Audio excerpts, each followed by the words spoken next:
Hey, what's up, y'all? Looks like I'm having a little issue here. Let me see what's going on. Let me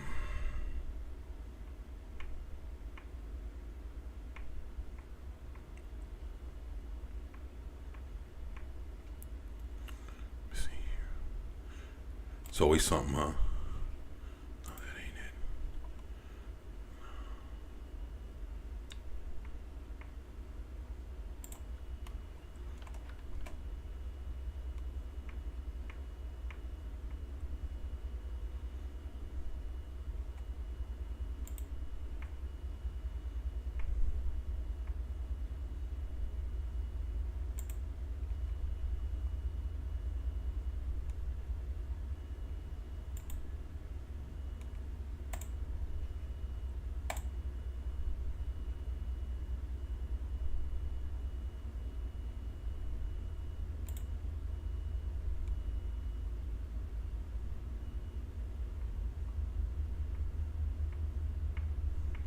Yeah, what's up, man? Yeah, it's all good. I'm just having an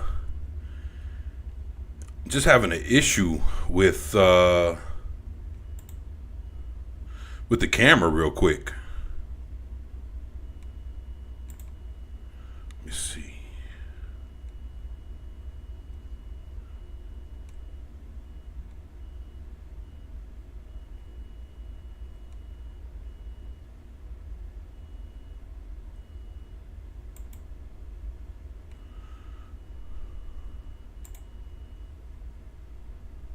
There we go. All right, that's what's up.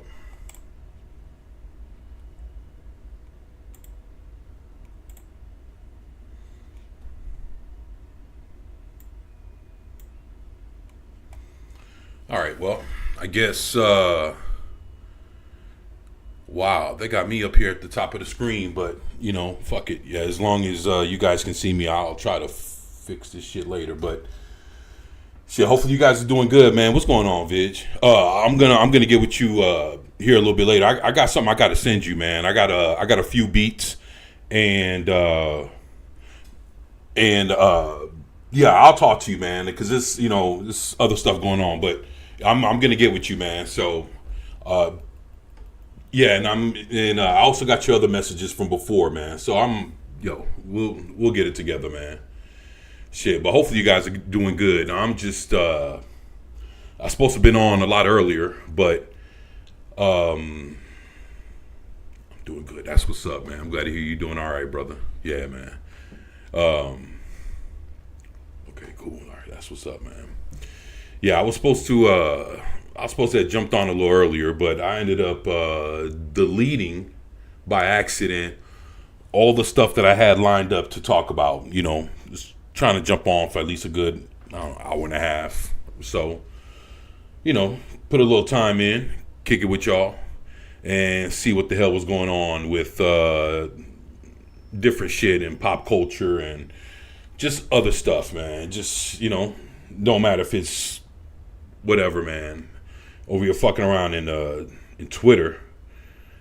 African woman explains how she uses her hands to eat after smearing cow dung on the front of her hut. I tell you, man,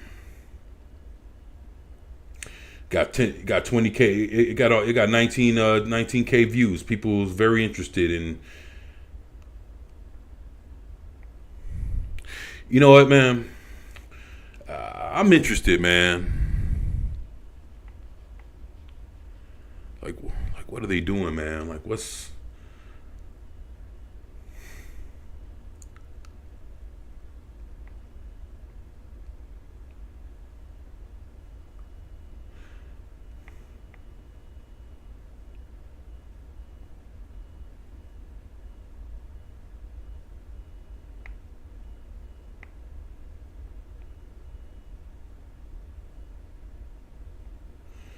that's pretty fucking funny, man.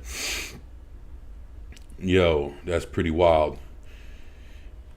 That shit looks pretty good, man. I haven't had a good Philly cheesesteak in a hot minute. It's your boy, the situation right there, man. Situation, that boy, he's something else.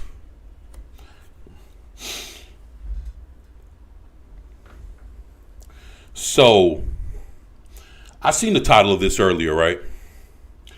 To get on to the first order of business. And, I rock with Comic Book Cast. Be having some pretty interesting videos, pretty short. So basically, bite-sized shits. Boom, what's up, man? How's it going, bro? Shit, man, it's good to have you here, man.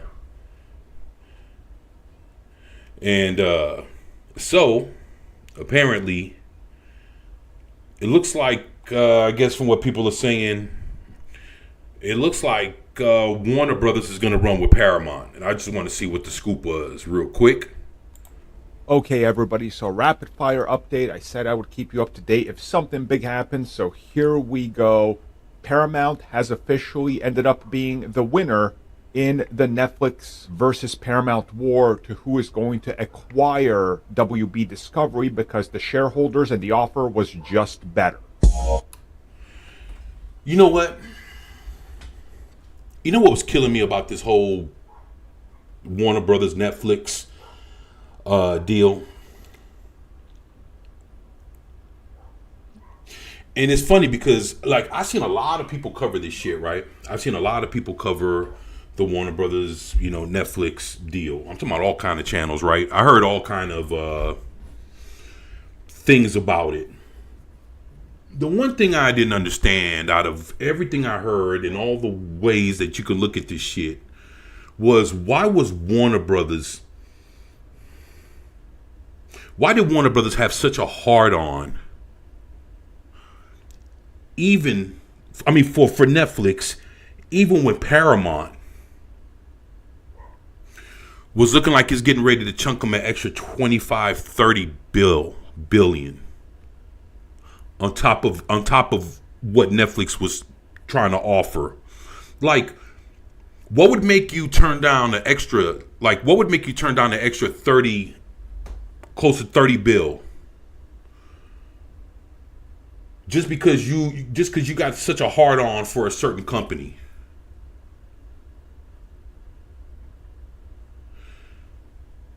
It's a lose-lose no matter who gets. Warner Brothers is so incompetent, they shouldn't even they shouldn't even be sold. You know what, man? This is the thing, man. Powerhouse movie studios have been bought the fuck out. I mean, Warner Brothers, come on, man. This is what, their third, fourth time being sold or some shit? I mean, I probably more than that. I don't know. Between Comcast and all this other shit. I mean, dude. They've done so much, made so much bread, but for some fucking reason, they can't stand on their own anymore. Dude, we lost Fox. Now looks like Disney's trying to do something with Fox, but Fox will never be the same. You basically for everything that Disney did, for everything that Disney did to buy Fox, they should have let Fox run. They should have kept it running. And basically all their hardcore shit that Disney couldn't put on Disney Plus and put Disney on the shits, they should have ran all their hardcore content through Fox. Shit, you got Disney for the kids, you got basically Fox for the adults, with all the hardcore, the horror shits, the whatever the fuck. You can just put it all on Fox. Keep Predator there, keep Aliens there, all that shit. I could understand if Disney wanted to snatch up the X-Men and everybody and throw them over to Marvel. Okay, that's, we get that shit. But come on, man. So Fox is gone. And then Amazon bought MGM.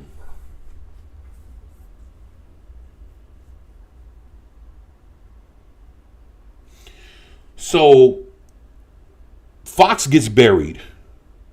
Amazon snatches up MGM, which is a damn good movie studio, but I don't honestly, and I don't think. I mean, I don't think Amazon knows what the fuck they're doing, man. I mean, and that's the thing. It's like these billionaire motherfuckers are sitting there buying up these studios, and this is like little side shits. Like it's not even like a big deal. They were like, oh yeah, we'll fucking buy this. We'll probably lose money, but who gives a fuck? I still own MGM. The fuck? So MGM is gone. You know, it's like it's on the same level of what the fuck Fox is right now. Then you got fucking Warner Brothers getting sold for the umpteenth time. Thank God Universal's fucking holding on. Sony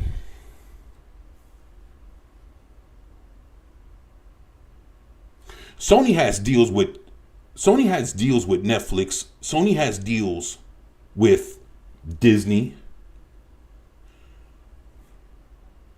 I remember Sony tried to be his own streaming company, and they were like, "Nah, we couldn't." They would have been gone by now, man. I think it's 4 times in 15 years or something like that. Yeah, that's and yeah, man, that's the thing. It's what.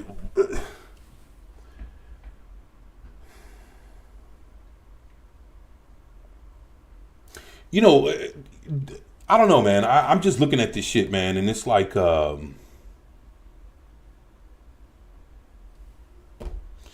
it's just weird, man.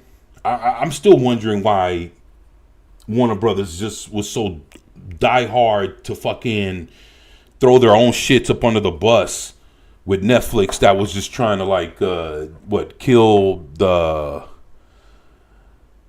whole, from theater to streaming service, deal. I mean, come on, man. Like, fuck that shit. Let's see what Amon got to say, man. Okay, so yeah, Paramount has come out on top. So essentially, the board, as I just covered in another video a couple of days ago, was given sort of a window to be able to see what Paramount's offer was, what their plans are, more or less what they're saying and what they have to offer that's better than Netflix.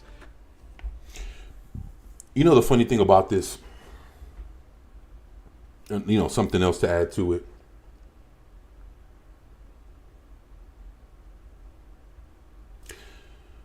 I heard, I read, there was this big financial backer on the board for Warner Brothers, that after Paramount really, told the stakeholders, like, hey, hear us out, because if from what I'm gathering, David Zaslav, or what the fuck you call him, he was ready to just fucking let Warner Brothers go to Netflix. He wanted to get his pay and ride off into the sunset.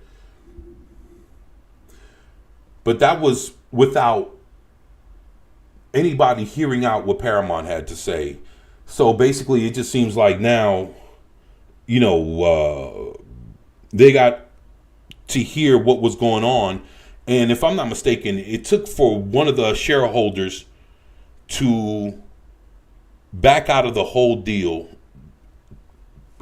because he felt like Warner Brothers was trying to speak up on his behalf without him seeing trying to see what Paramount had to offer, basically.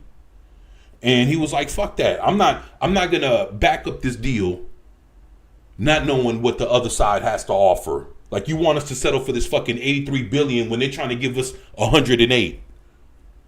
Why are you turning down this $108 bill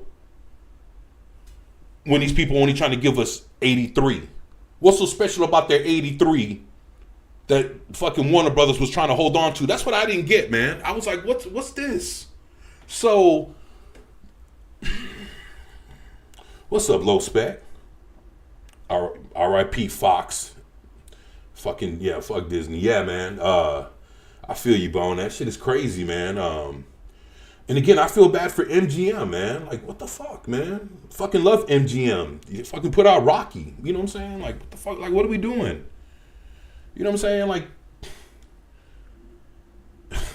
I don't know, man. It's just like, and and the thing is, these corporations are buying up these studios and don't really know what the fuck to do with them.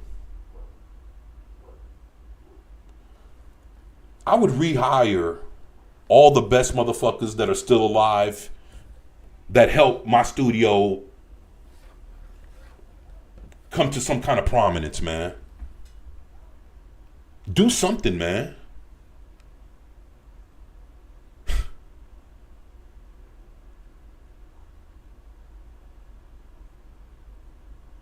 Yo, have a great stream. Can't stay. Oh, what's up, Low Spec, man? All right, I appreciate you, man. Thank you for coming by, though, bro.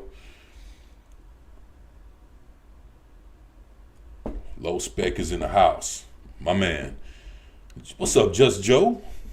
My boy Joe says we need a Roger Corman for this generation, someone to make cheap, creative B movies. You know, it's funny you say that. Just on YouTube alone, right?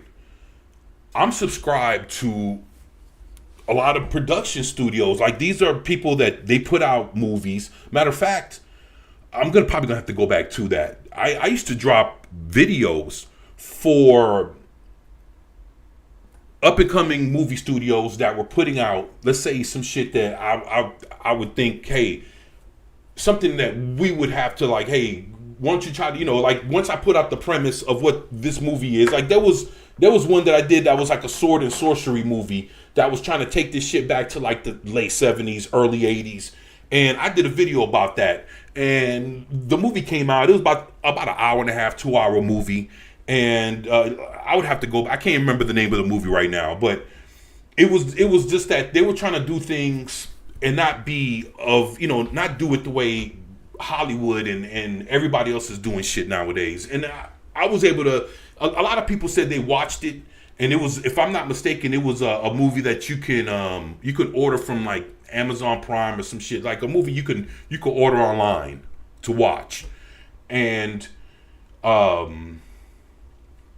lot of people said the movie was just all right, but the thing is, it was all about the effort of people coming together trying to give us something that you could tell, like in 2025, 2026, we basically would be yearning for, because the bigger studios that used to do it, they're not, a lot of them, look, man, a lot of shit we grew up on, let's say like, let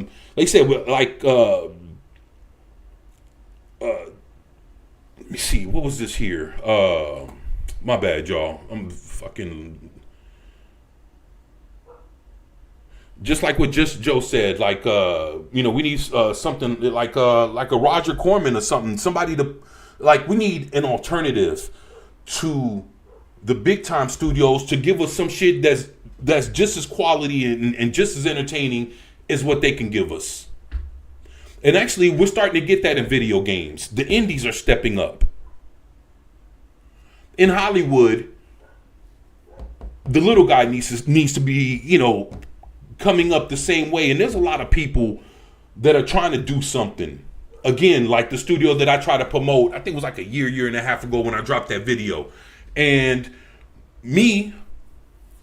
I was doing it because it was a small studio. Matter of fact, I'm still subscribed to that studio. And they were just trying to do something, come out with an alternative and give us something, they were showing like, naked chicks, tits out, the whole nine. I'm sorry, ladies, but just being real. That shit was out there like that. And I mean, shit, that's what men want. Why? Because we're not getting it now. We got it 30 years ago.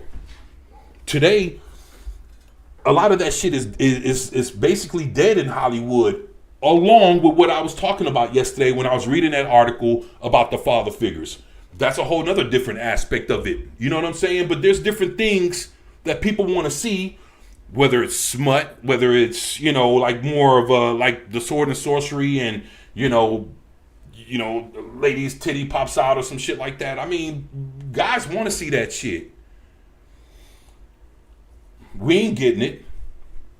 What, the young tweens, teens, and young adults want father-like figures in TV, role model type figures in TV and in movies. They're not getting that shit. But you want to know what the crazy part about this is? Hollywood is big enough, and movie making, TV making, and all this shit. Now with YouTube and everything else that's involved with social media, dude, that shit is big enough for everybody to do that, for everybody to have a part in this. Damn, like when you look at the pie, and you start dividing the pie, dude, there's a place for there's a place that, that everybody can get a piece of the pie, basically. You know what I'm saying? That's all I'm saying. Like, shit, just being honest. What's up, Vig? He says, yeah, like video games, we need indies to save the day. Dude, and you know what, man? It's crazy that you say that, man, because the indies, they're starting to kill it. And they starting to make the AAA, they starting to make the AAA studios look like shit, man. And I mean, dude, Claire Expedition 33 is one example. I mean, dude, there's just so many. And I mean, especially when you go to like Steam, GOG, and Epic, and you start seeing them, dude, a lot of them are starting to give you the games for free. You don't got to pay for all them games. And there's a bunch of good shit that, man, especially on PC, like what, 1 out of 5, 1 out of 10, whether you go to like Epic, Steam, or GOG, they're tossing free video games. You just have to keep up with the site to see what the hell's coming out next. Dude, Steam is constantly just fucking throwing, like, dude, there's Wuthering Waves. There's all kind of games out there, man. Dude, there's all kind of shit out there, man. What's up, Zax? What's going on, brother? Man, it's great to have you here, man. Vigilante says, in the 80s and the 90s, you can make a movie for 10 mil and make 60 mil and you were good. Yeah, man, you were golden. Dude, I mean, if you want to look at like what Markiplier was, it just did. I mean, come on, man. With that Iron Lung movie, I saw people playing the game. Game is, he liked it enough to turn it into a movie. Ended up, putting his own money behind it. Acted the movie, directed it. What he spent, like, was it 3-4 mil or some shit? Now he's made almost close to 60. Like, dude, I'm gonna tell you something, man. There's some studios out there that are just 1, 2, or 3 guys in that makes indie video of indie games. They're sitting there doing some shit that it looks like fucking Capcom or somebody just made. I mean, dude, it's embarrassing, man. And actually, to be honest, you have people that have that kind of enthusiasm for movie making and for pop culture, man. People want to put out movies and TV shows about shit, but the thing is like they don't have the audience for it. It wasn't like you want to know what was indie back in the day? The Evil Dead. Like,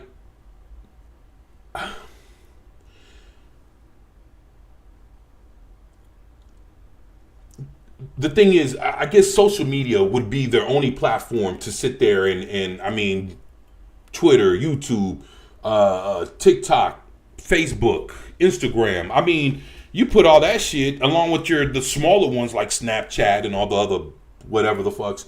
You put all that together. You got more than one place to send your content, and hopefully you got your shit copywritten, man. That's the only thing to be worried about is somebody just fucking stealing your shit. That's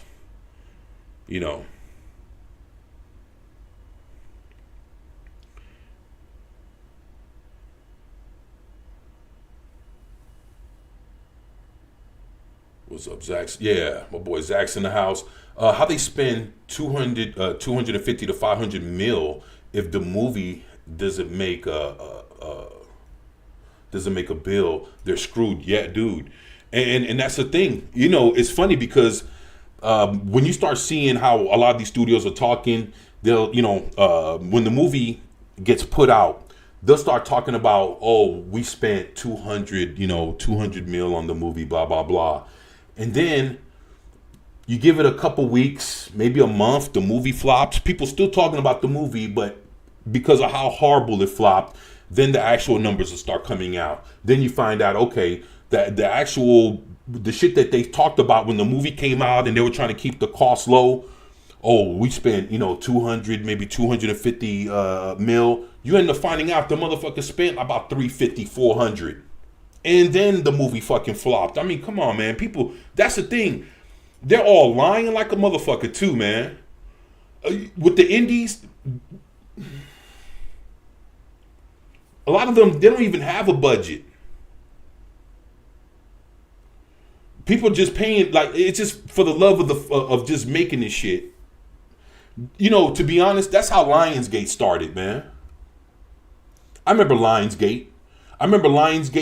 When they weren't backed by anybody. I remember when Lionsgate was his own fucking studio, not associated to shit.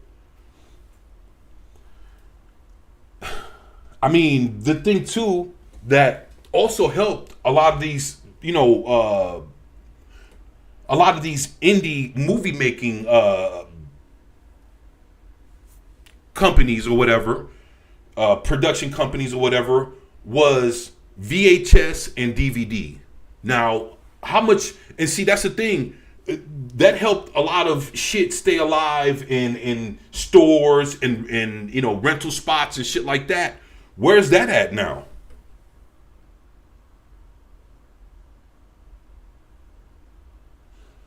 It's weird, man. See, I just want to put out a small game if I can. You know what? You'd be surprised. Man, you know what? I'm gonna talk to you, Vidge. We got to talk, man. So I need to get back up on the indie games. Yeah, man. They look. I tell you what, man. If you ever want to do like a gaming stream or something, and we tag team on some shit, let me know. I'm on Epic, Steam, or GOG, man, and shit. We can run around and do some shit if you up to it. Let's do it. Plus I'm on the Xbox. And I got a PS4, so let me know what's up, man. I know either tomorrow or Saturday I'm going to be doing a gaming stream anyway. Why? Shit, because I've always wanted to do one and never had the ability to. Now I do. So, yeah, I can't wait, man. Said all of pop culture has to go independent. You know what? Yeah, you ain't lying, man, because right now, dude, we look in all areas of pop culture.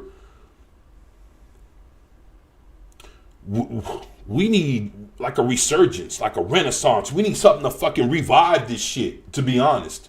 Because, dog, shit is dead or feels dead.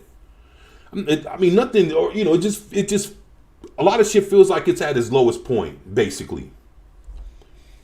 Dude,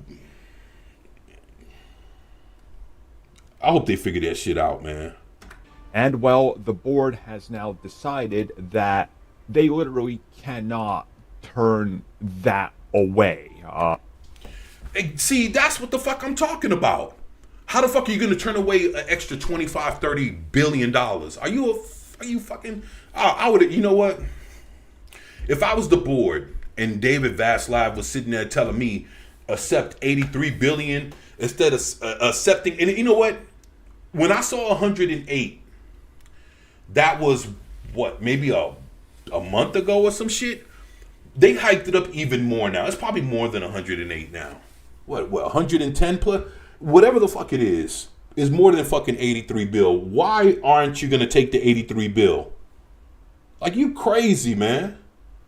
Dude, if I was the board, I would have ganged up on David Vaslav. I would have got his ass out of there. Like, hey, man, I don't know what the fuck I don't know what you're doing, but you're gonna you can't speak. That's why, if I'm not mistaken, that's the reason why one of the shareholders backed his whole deal out of there and says, "Yo, I'm not backing this up."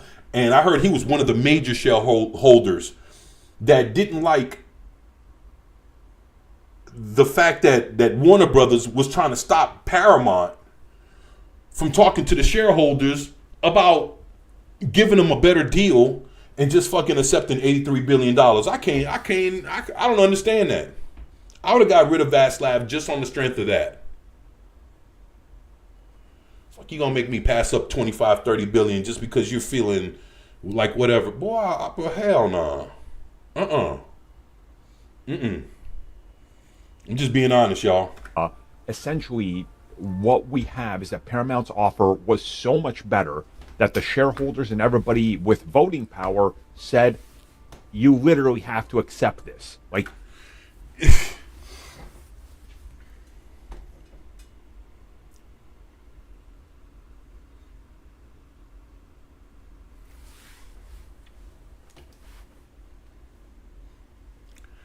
what the fuck is David Vaslav doing? I don't get it. I don't get it.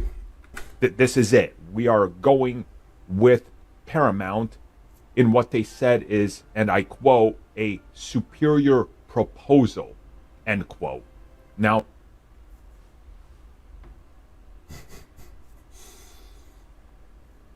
that is this too funny. Means that WB Discovery is now committed to the Paramount offer. Now, this, of course, goes back to a couple of days ago where Netflix gave WB a week, 7 days, to get in talks and see if they're going to take Paramount's offer. So the shareholders have now said, yes, we are. Wow. Yeah, that's again, I would have to like sit David Vaslav down and be like, yo, what were you doing, dude? Why are you so committed? And then from what I'm understanding is David Vaslav and the president of Netflix are fucking homeboys. So if that's the case and he's like, yo, I'm just gonna fucking sell my company to my homeboy and, you know, basically just leave it at that, then what?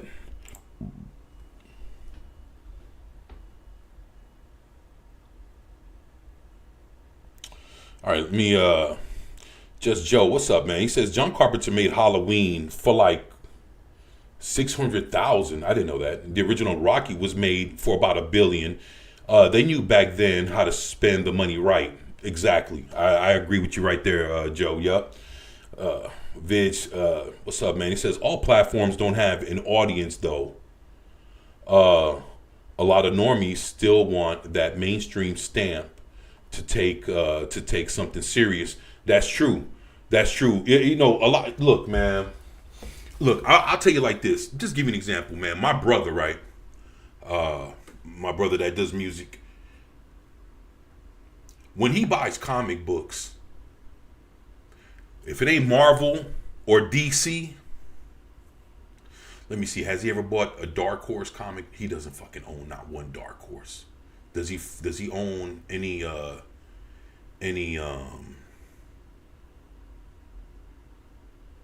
like what Todd McFarlane's company? Does he own Spawn? Like any comic book from that he doesn't own anything from them.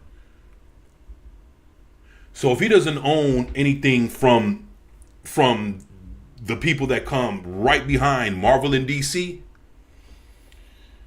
he doesn't own anything from them. So basically that's the whole point. It's like, yo, there's people that if it ain't coming from something major, they're like, they wouldn't even fucking waste their time with it.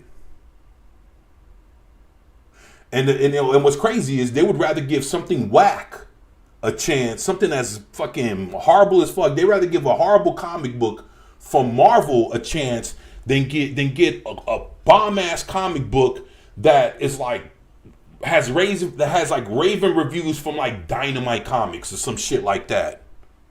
It's like, come on, man. Like this is some groundbreaking shit, but just because it doesn't come from DC or Marvel, you don't want to hear from it. But this dog shit ass comic book that's preaching to you, that's coming out of fucking Marvel, you'd rather just spend your $5 on that shit because it's a Marvel comic. Fuck out of here, man. So yeah, man, you basically hit the nail on the head, man. That's what it is, man.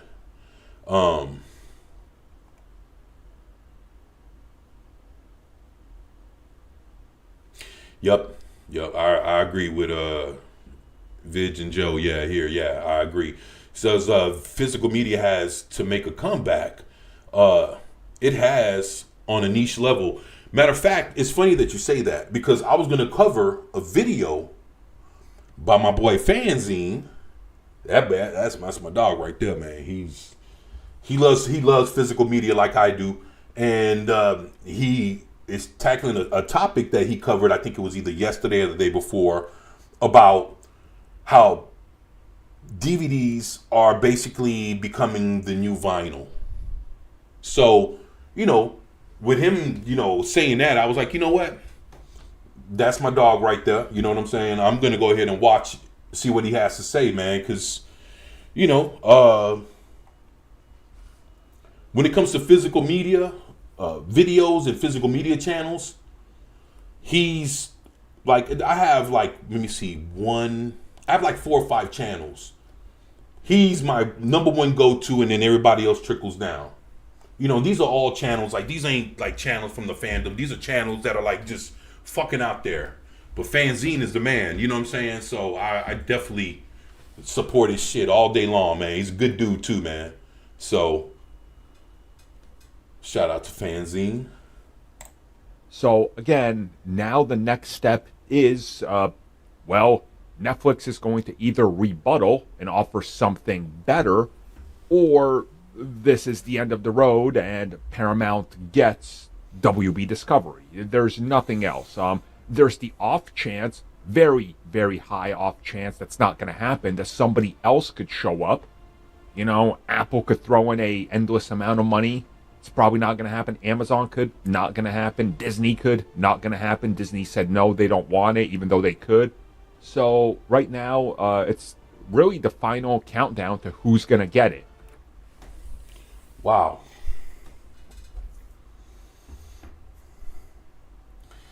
I guess that's it, huh? I guess we'll see. We'll see. The crazy part, Netflix was talking about how their deal was a complete cash deal. So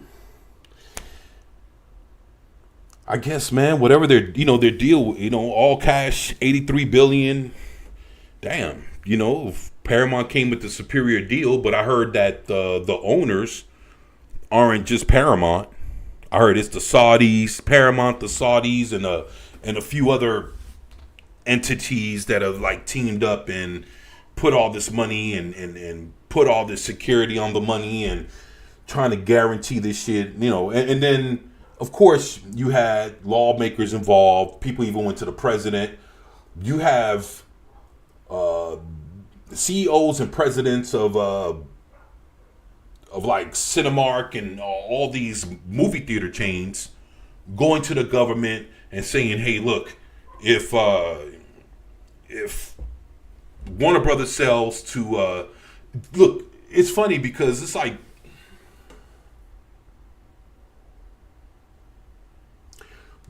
Warner Brothers being sold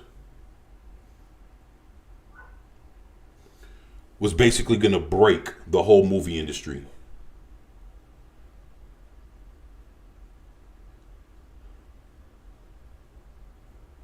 To have everything basically hinged upon,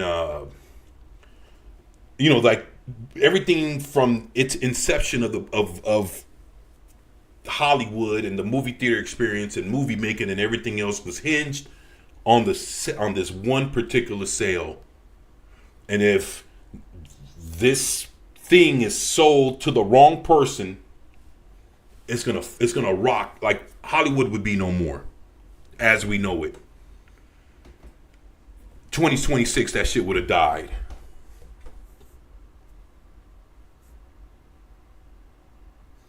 And it's fucked up, man. We don't like and don't agree, on a bunch of shit that we see coming out of Hollywood. But truthfully speaking, do I want to see the whole movie going experience? Do I want to see it die out? No, I don't, man. I don't.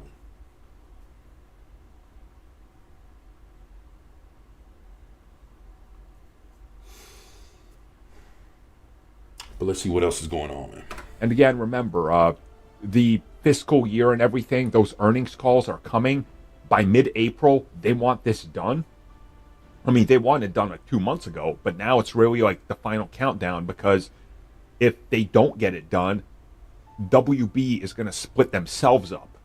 And that could be a disaster and not good for anybody involved, including those that want to purchase wholesale assets. What's up, Lady Miss? How you doing today? Shit, it's great to have you here.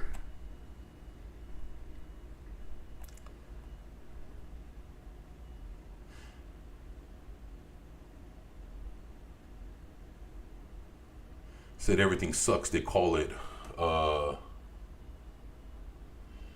and shitification. Yo, Vid, you're funny, man. He said it must have been some insider trading corruption type thing. Yeah, man. I mean, it just sounds like bad business, man. And it's like, why would you sell your company off to? It's like, I don't know. It's weird. It's like, okay, let's say if Apple gets sold, but it ends up destroying the whole computer industry or whatever, like that kind of shit. It's like, what the fuck? Like, it can't. It's just that crazy the way it sounds. But yeah, it's maybe Netflix paid off vast. You know what? I thought about that shit. Like you know what I thought about? I thought about like what was what was he gonna get out of it? Like, let's say, like him and the president of Netflix or the CEO or whatever, they're real good buddies or whatever. What happens if the CEO of Netflix had like a little bonus incentive for Vaslav? Like, yo, man, if you can help sell your company to us, I'll hit you off personally with X, Y, and Z amount of money. That kind of shit. I could see it. Said maybe Netflix. Yeah, I could see that. Boom, my man says, I still have some VHS tapes. I will never get rid of them. Me neither. You know what's funny? You say that. I own about 4 or 5 VHS players.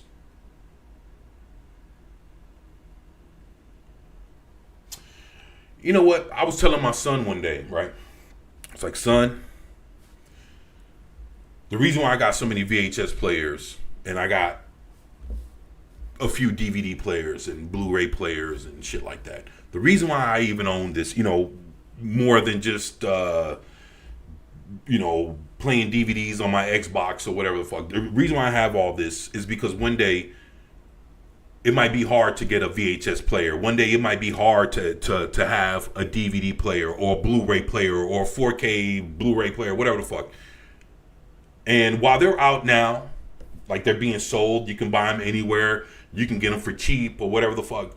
I'd rather have some around because my whole DVD collection, I have, shit, man, I easily got over 10,000. And I stopped counting years ago. I easily have so many thousands of DVDs and Blu-rays and all that other shit. How am I going to play them if... And then that was the thing with physical media and everything else, like, basically like, Sony wants to stop, producing, selling shit, and Walmart doesn't want to sell it no more, or, Best Buy is not trying to stock their shelves anymore, with fucking DVDs and Blu-rays or whatever. So basically, to even obtain, certain Blu-rays and DVDs, it's like the shit's getting harder. It's like, it's starting to phase out. You don't see, like, I remember when VHS tapes were all over the place. Now you can't barely even find them motherfuckers. It's the same shit is going on for DVDs and Blu-rays and 4K and, all that shit. So now that we're seeing that, I got a few players. I got a few VHS players. I got a few DVD players, and that's just the shit. That's what we got to do. Why? Because if for some reason they, the world decides they don't want to fucking make that shit no more. If I don't have, like, and the thing is, you can't expect for your DVD player to always keep running. You can't always expect for your VHS player to keep running. Them shits break. People can barely fix them shits. So it's like, okay, what happens if it breaks? I got to have a backup. What happens if that shit breaks? And, you know, it's like... So I have quite a few. So if they break and break and break and break, I got something to keep playing and playing and playing and playing and playing them on. That's all, man. Yup. Just Joe, Christopher Nolan is one of the few who wants to make original stuff. Oppenheimer gets a big budget only because of Nolan. I agree. There's not a lot of other directors that would get that kind of budget. A lot of studios don't trust a director with that kind of money anymore. If you're not Nolan or someone that's on that level. Bone says, I don't have a VHS player. You know what? It's funny. You can always go to a pawn shop. You know, I bet you there's probably a few around. You'd be surprised what you might find in there. You'd be surprised. Me, working construction, I went to this one spot. It was an old dentist office, and they just had fucking VCRs all over the place. I started plugging them shits and trying to see if they worked. They came on, they worked, and the whole. I'm taking these shits with me. I'm not gonna lie. Fuck, I'm gonna leave all these VHS players just sitting here like, and they're in the living room. It is what it is. You know, it's hell. It was either that or the dumpster. Like, come on, man. It's just and they're good brand, good quality. Just VHS tapes, man. Like I said, it was old doctors. Like they retired and you know, they boarded up it was like a dentist that retired. He boarded up all his shit, you know, and I guess he must have been retired for a long time if they still had VHS players in the building. And it is what it is. It's crazy. Lady Miss, LOL, I still have players with several boxes of tapes. Oh, for real? Yeah, I still do too. Matter of fact, I have some stuff. The thing about VHS tapes and there's a lot of stuff that's on VHS that the companies that put out the movies or whatever on VHS, those movie companies went under, and the actual movie that the VHS, you know, that's on VHS never got turned into a DVD. So there's things there's movies out there that the only way you're gonna watch it is on VHS. Give you an example: Song of the South by Disney. You know, zippity doo dah, zippity day, my oh my, it's a wonderful day. Like that shit, that you can find it on VHS, an original copy made by Disney. It's worth. You're gonna be paying a couple of $100s for it, but it exists with, you know, original manufactured crate. But the thing is, like that, you'll never see it on DVD. I have a bootleg copy of Song of the South on DVD. You know, but you know, I had that for my kids. I don't even rock with bootleg copies of anything. But that was the only way they were going to be able to watch it, because I didn't have the VHS version. That's just too expensive, you know. So, you know, it's just one of those things. But so here we go. It's the final step. When there's a rapid update, I will provide you guys with one. Thank you for checking out that video, and thank you for your continued support. Feel free to like, share, subscribe, do whatever you will. And if you're so inclined and would like some additional content from us, which includes unfiltered content and bonus discussions, we do offer exclusively in our member section. We hope to see you there. So thank you for watching. And yeah, I like him, man. He's all right, man. I like his videos, man. Yep, Comic Book Cast too. If you guys ain't never heard of him, never checked them out, it's decent. You know what's been going on lately on my channel? Well, I've been, you know, sitting here going through different articles, videos, watching shit, commentating, talking shit or whatever. I've been watching like trailers and different things, and 2 times already, and like yesterday was a real clusterfuck. I mean, YouTube, like people had problems on YouTube, period. And I thought it was just my channel. There was so many fucking channels hitting up YouTube. I didn't know till my boy Terra, he sent me a text saying like he looked up to see what was going on, why I could possibly be like my shit is why is the chat screwing up yesterday? And come to find out, like Janet from Another Planet, she hit me up, shout out to Janet. She's awesome. She was like, hey, that same shit happened to my channel while I was live streaming. And looked on Twitter, and it happened to a lot of fucking people. So whatever happened to my channel happened to a lot of other people's channels. And, it was just, it was unfortunate. But what I did was I made sure that I took off all the, little extra filters. That way, if it was something on my end, I would have caught it or whatever. Now, if anybody says anything in the chat, they could even say nigga or whatever. That shit would pop up because I took out all filters or whatever. Hopefully nobody doesn't fuck up. But I'm just saying, because I didn't know. But I'll leave it like that until somebody slips, and then, because your chat can also get your channel in trouble if that shit ain't regulated correctly. You know what I'm saying? Now that I know it's YouTube, I probably should jump back in the fucking chat option and get that shit fixed real quick, but whatever. But to my point, Sunday or so, I think it was like this or last week, I saw like a Spider-Man Noir, we watched Spider-Man Noir trailer for Amazon Prime starring Nicolas Cage. It was a great trailer, and boom, Prime Videos hits me with this copyright bullshit or whatever, and I ended up clipping it out of the live stream. Then, yesterday, was watching the Resident Evil little Capcom sponsored video that was like 3 or 4 minutes.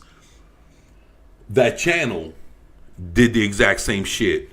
And then, so I'm looking into, YouTube Studio, and I basically look at the message, and the message is saying, like, we know that your channel's not monetized, but when it does get monetized, this person will be, I guess, making money off of this video. Like, you will not make any money off of this video because of this clip. Man, I fucked around and punched that. I went, edited, clocked that whole clip out. And the way the video goes now, like if you watch my live stream from yesterday, it's like it was the music basically that got my the live stream struck or whatever. But but it was like, well, I can't show part of the video just because of the music and keep the rest of it in. Might as well get it all out. So I'm finding myself basically having to go back into YouTube Studios and basically editing some of my live streams to get some of the shit off of there that I'm being hit for. But the thing is, I'm hitting pause, I'm talking, I'm doing everything I'm supposed to do. I probably could have sat there and fought that shit, but I don't even want to go through that. So it is what it is, but yeah. So right here, this came out, if I'm not mistaken, was yesterday. I've never seen this. This right here is the Mortal Kombat 2 trailer. I'm not sure if you guys have seen it. I haven't seen it. I just saw that when it starts, you see Johnny Cage. And that's my boy Carl Urban. I love Carl Urban, man. Fucking, they need to come back with Dread 2 or some shit, man. But that's a whole nother stream and rant. But I wanted to give it a go and see what it was about, and hopefully, my channel doesn't get through no bullshit because of it. So here we go.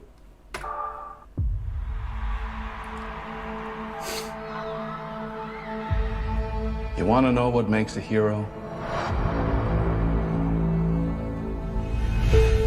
It's not destiny.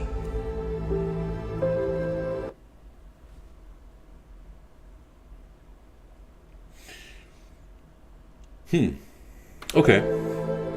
It's not something you're born with.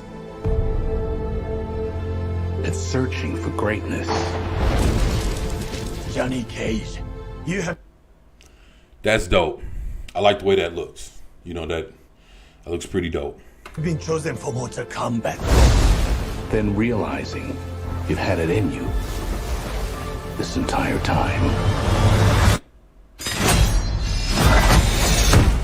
Whoa! I really.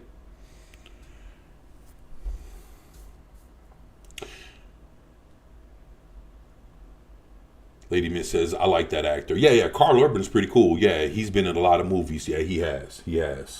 He's been in a lot of shit. He's been in a lot of movies. Let's say for the last 20 years, he's been in a lot of shit. Maybe 25. Yeah, maybe 20. But yeah, he's been in a lot of stuff. I'm gonna be honest. Looking at Johnny Cage in video game history, which is really the only thing that we really have to go off of. I mean, yeah, they got comic books and all kind of other shit, but everything's based off of the games. So when you look at Johnny Cage in a video game, does Carl Urban scream Johnny Cage? As much as I like Carl Urban, no, he doesn't. Just, you know, maybe like the acting or whatever, but the way he looks, excuse me, he doesn't look like Johnny Cage. But we'll see what the acting's like. You know, it just,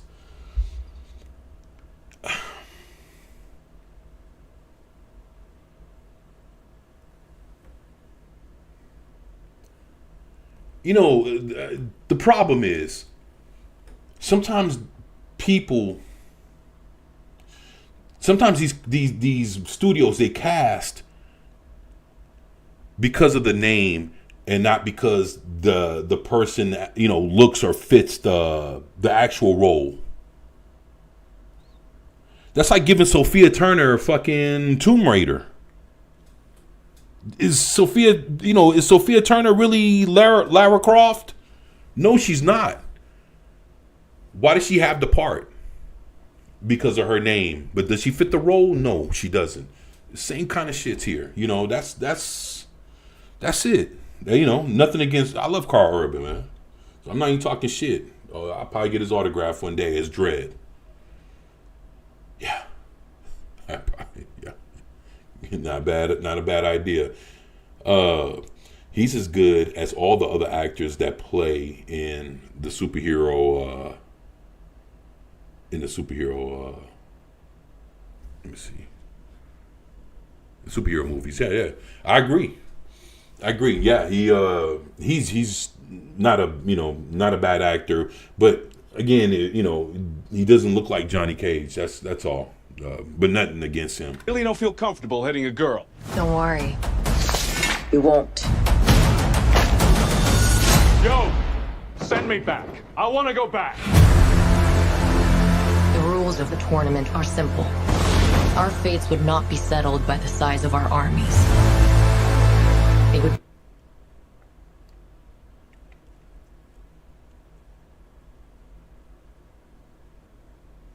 Movies. Oops. Yeah. I you're good, Lady Miss. I figured that's what you were. I had to look at it. I was like, Morris? I was like, so you probably meant movies. Yeah, you're good. Yeah, so this looks good. It looks good. The first movie I thought was good. I'm gonna be honest. I hate what Mortal Kombat has done now. I was kicking it with Stone Loki, right?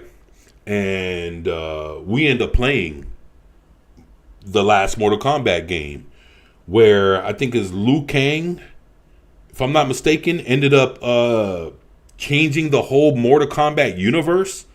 What the fuck? So basically, from Mortal Kombat 1 all the way to like what 10 or whatever, all that got scratched. And that shit sucks. Was the game good? Yeah, the game was actually pretty decent. The story, I don't like it. I don't like that he fucked around and changed the whole history of Mortal Kombat to his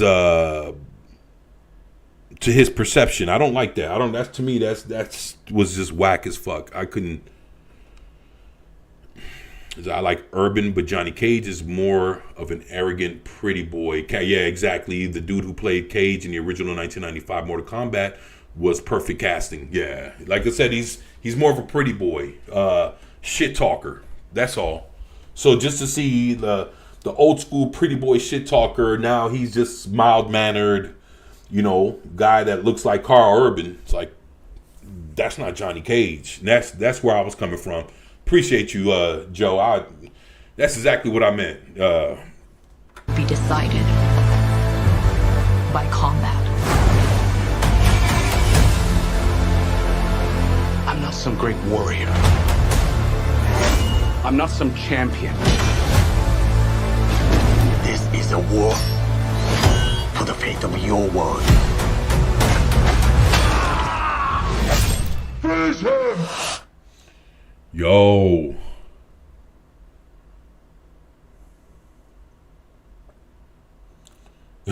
And she looked at him like, holy shit. Yo, this is going to be interesting, man. Finish him. Me.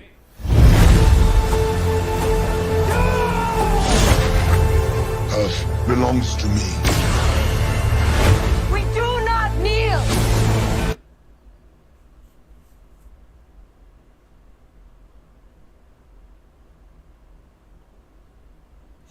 You know what I thought was dope? When they did, not this last Mortal Kombat game, but the one before it. When they brought back the original actor that played Shang Tsung in the Mortal Kombat movie. They brought him back and made him like in the image of the actual actor. It's crazy. I think he passed away last year, if I'm not mistaken. May he rest in peace. He was actually a damn good. He was actually a damn good actor. Old school martial arts actor. I mean, he's fucking dope, man. But yeah, this looks on point. This looks on point. Our only chance is to face this together. Let's go, baby. I wonder who they got playing Jax. He looks like Jax. You, Johnny Cage, are a part of this now.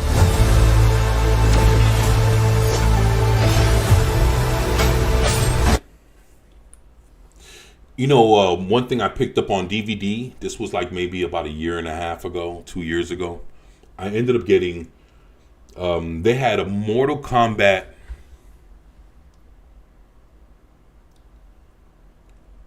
series, if I'm not mistaken. And I don't know, it was about, what's this? See what's free on Epic Games. See, that's what I'm talking about. You got to get the free shits. But yeah,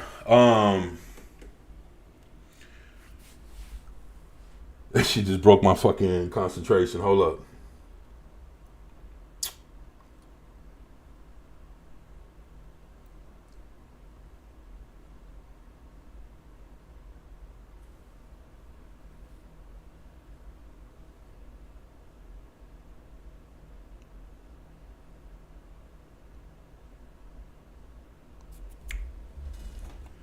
Let's get back to this shit.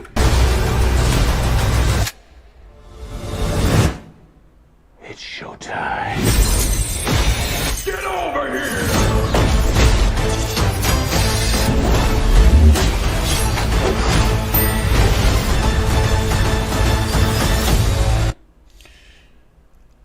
Let me ask y'all this. Have y'all seen the trailer for Street Fighter? Do you think Street Fighter is going to do anything when it comes out? Like, what's that? Jason Momoa's playing Blanca. and all that. Do you think that's going to be some good shit? Just curious. Like, it looks kind of cartoonish-y a little bit, but a lot of people were saying that it's a pretty cool aesthetic to see Street Fighter done in that way, where they even have it to, like, you know, like in between matches, you could sit there and beat the shit out of the fucking car and all that. Like, they even have that in the movie of somebody like hitting and, you know, kicking the car and fucking breaking it down in like what, less than a minute or some shit. Like, that kind of thing is interesting. I'd like to see like where all that fits in, but I wonder, like, Mortal Kombat, people are looking for this movie, right? When this thing comes out, people are gonna go watch this. I wonder if people are as enthusiastic to go see Street Fighter. That's what I'm asking. What's up, Joe? He says there was a Mortal Kombat. Yeah, that's the one I'm talking about. TV series that came on after WCW Nitro in the late 90s. I never watched it. Yeah, that's the one I have. That's the one I have. Look, they released it on DVD. Like, if I'm not mistaken, it was like a season or two, something like that. It was very short. I own it, and I put on the first episode and was like, oh, wow. It's different. It's different. You know, you can tell it's not, you know, it's not the same. It's like watching the Blade TV series with what's that? Was it Sticky Fingers from Onyx? It's like watching the dude from Onyx. I think it was Sticky Fingers. It's like watching Sticky Fingers as Blade, knowing that you just watched Wesley Snipes. Like, it's like, come on, like, what do we, you know, like, yeah, look it up. The Blade series starring Sticky Fingers from the group Onyx. Onyx! Remember Slam? Da da da da da da. Let the boys be boys. Slam. Come on. Like, that was the shit. You know what I'm saying? Onyx. Yo.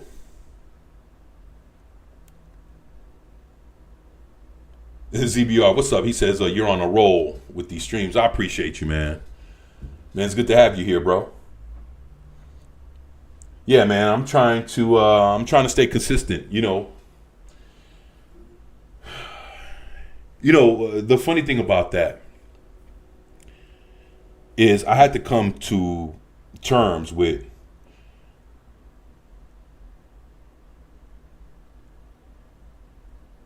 the reason why I stopped like dropping videos and doing live streams and all this shit for like months at a time or whatever is because I was going through a bunch of hardship. The one thing I realized recently is the reason why I'm here now is that no matter what happens in life, you're always gonna have to deal with hardship. So why are you gonna stop living your life? You're always gonna have bad times. You know, it's always about how you deal with it. And right now I'm going through a tough time. But I realize, what happens if life is always going to be this tough? Does that mean that I'm not going to stream anymore because I'm going through some shit? I can't do that no more. No matter what happens, stay true to you. Keep doing what you're doing. Don't ever let anything knock you off your game. Don't, keep your eye on the prize, and hopefully you'll see yourself through the hard times and things will get better. But no matter what, you don't stop doing what you love and you don't stop living.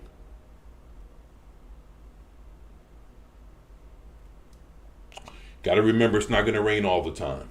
So I thought about that, and having hard times, it kills your creativity. Like, I'd be thinking like, well, why the fuck would I want to stream if I'm going through a bunch of shit? Then I have to realize, you know what? You're always gonna go through a bunch of shit. So why not stream? So here I am. You know, I had to kind of break out of that shit, man. That's all. Says, keep it up. Appreciate you, bro. Appreciate you, man. Thank you, man. Now back to our scheduled program. Johnny would definitely die.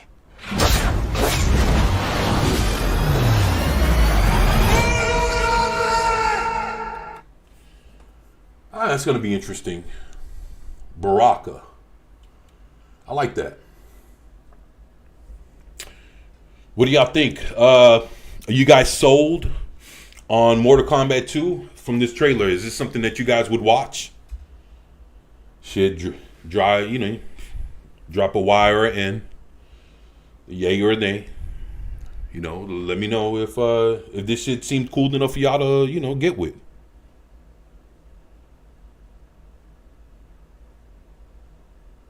Me personally, I would watch it.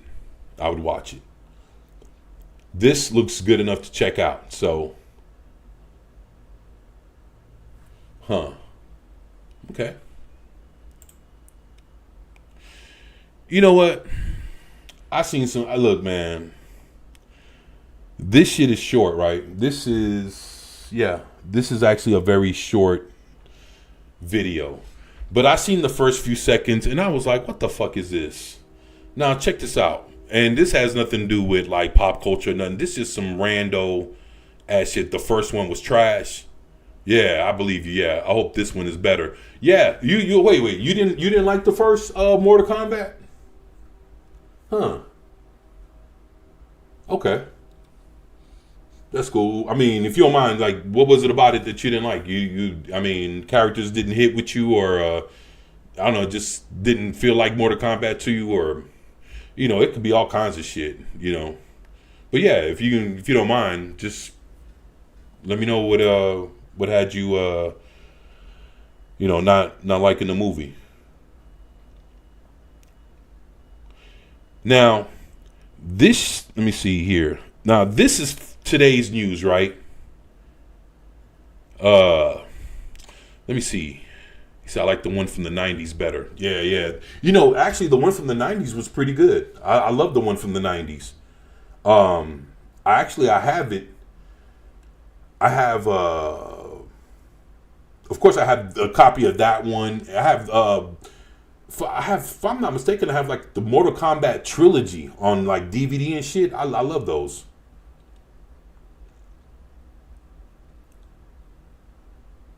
Says it already looks better than the MK remake from a few years ago. Yeah, I agree. Lady Miss, my girl, I appreciate you, girl. Yeah, you're awesome. Hey, thank you for putting that in there. Yo, Lady Miss is a shit, man. She's dope. I appreciate you, Lady Miss. Thank you so much for that.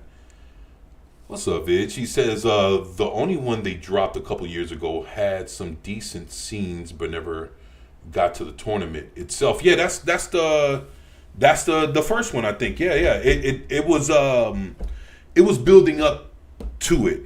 Yeah, it says the second one is the new movie with Johnny Cage trailer. Yeah, he might pull it off. Yeah. So this is part 2 to the one from a couple years ago. So yeah, this is the continuation. To me, out of everything I saw, it felt like Mortal Kombat, and I would definitely go check it out. I would definitely go check it out, man.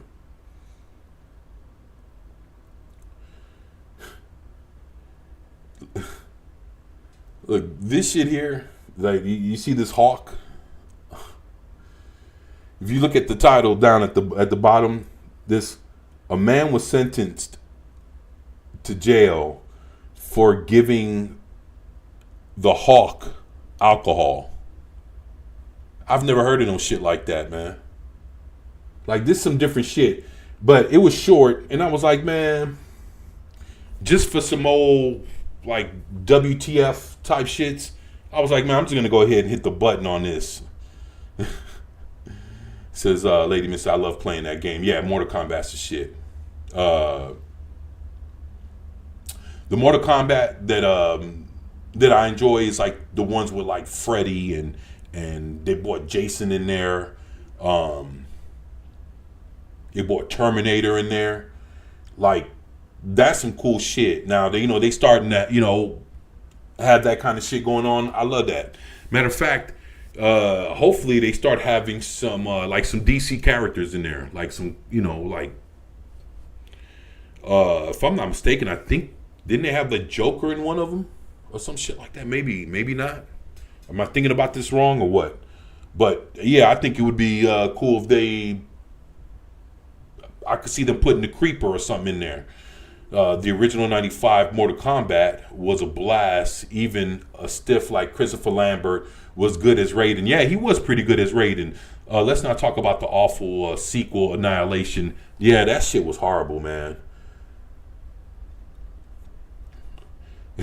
That shit was horrible. Matter of fact, like I said, I own the, they have it to where it's like on DVD, you get the 95 Mortal Kombat on one side, and then when you flip that motherfucker, you got the Annihilation on the flip side of the same DVD. That was Warner Brothers, if I'm not mistaken, that put that out.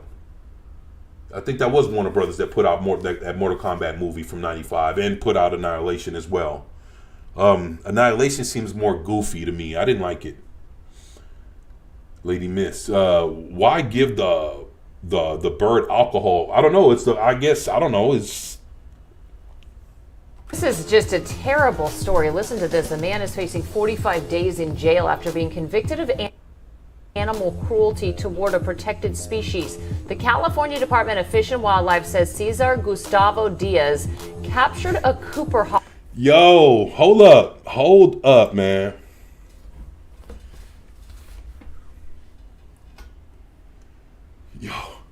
Yo, he is swigging. He popped the top. You know what? I seen them shits. What's that called? A buzz ball. Yeah. The hawk loves him some buzz ball. Ain't that some shit? And that joker, look, you can see it in his mouth. He's vigilante Joe. Lady Miss, what do y'all think about the hawk? He's.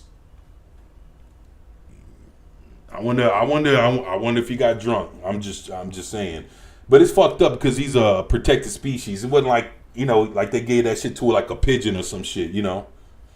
It's just wild. A Cooper hawk in LA, and it says video shows him pouring alcohol into the bird's mouth. Yo, they put a blunt in his mouth?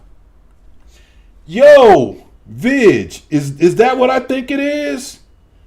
Vigilante. Look, what is this?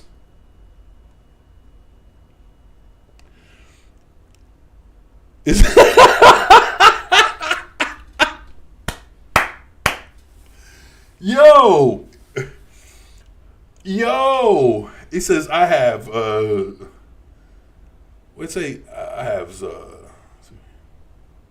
you have several that live in my tree. LOL, that hawk getting twisted. Yo, they put the joint in his mouth. Look at that. Yo, is this real?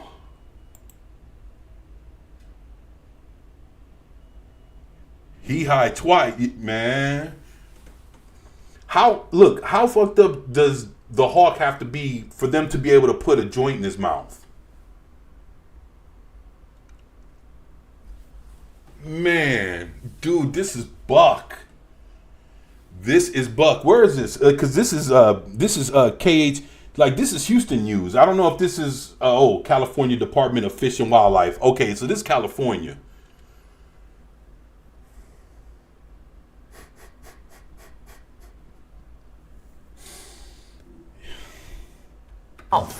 We don't know if the bird is okay, but the department says Diaz is a convicted felon because of other charges. Now his record also includes misdemeanor, animal cruelty. Yo, the hawk is so fucked up, he was able to pick it up. That motherfucker look like he drunk as shit. And capturing and confining wildlife. This is just a terrible story. I understand, lady, man. I wasn't laughing like that. I was tripping like this.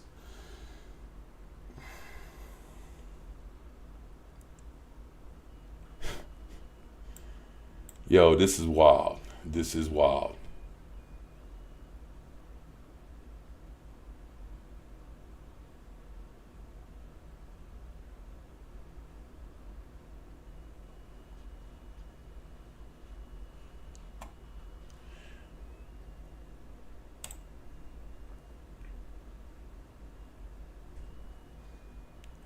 Says anyone mess with my Hawks, they're gonna get their getting old freeze. I have. I got dogs to feed. I feel you. Yeah, it's wild, man. I just like just to see the blunt. Like I didn't know if that was like photoshopped or some shit or that was AI. But if that dude did that shit is buck. I have never seen nothing like that, man. Yeah, I ain't never seen nothing like that before. That shit's buck wild, man.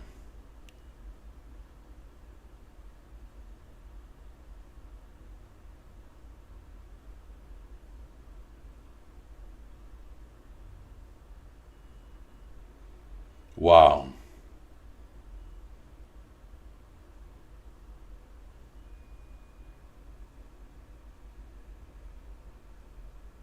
Let's see what's going on.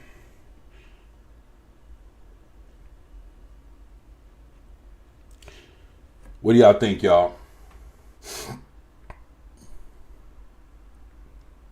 is how they keep babies warm in Louisiana. Wow. That's a ain't that a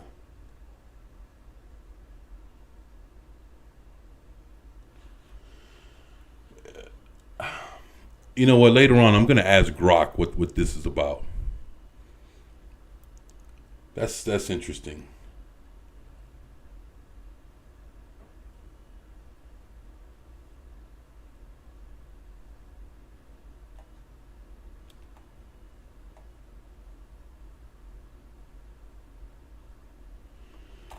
Them cats beefing, huh?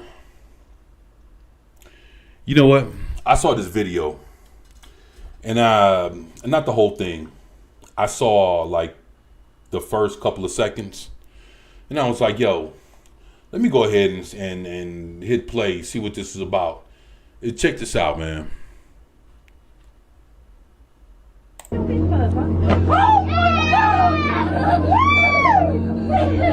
Hey, is that Jaden? Are you Jaden? Man, it's good to see you, buddy. How are you? That's so cool, man. How are you? Good? Having a good birthday? Man. Boy, I tell you. It says owls are cooler when they fly right over you and don't make any noise. Yeah, I mean, you know what? I've only seen owls like at the zoo and shit like that. I've never seen an owl, like up close or nothing like that. I never seen a hawk up close either. So, And how old are you? 1, 2, 3, 4, 5. That's 5, right? That's awesome, little dude. Did you get my message? Mom, Dad, did you get my message? Yes. Daddy's at the shop. No way. I saw you on TV. My God, well, at least you got the message. That's so cool. Give me a hug, buddy. Good to see you, man. yeah, that's pretty dope, man. That's awesome, little dude. Especially the way he jumped off the roof. Like, oh shit. Yeah. Oh, you got a giant white owl living in your or you got 2 owls living in your tree. Yeah, this is I tell you what, for a kid that just turned 5 and your favorite superhero fucking jumped off your roof and landed in front of you like, yo, what's up? And I mean, shout out, props to old buddy. He got a little pep in his step. For him to jump off the roof and hit the ground with the little Spider-Man pose. That's on point, man. Just imagine being a kid and seeing some shit like that. That's dope, man. That's fucking dope. The Hawk had a white owl too. But oh, I got you. But yeah, I got you. Yeah, that's a the Hawk had a white owl. Yep. That's a blunt joke. I got you, man. That's a good one, man.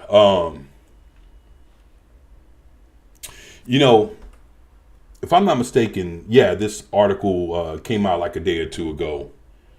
Nah, they live fine.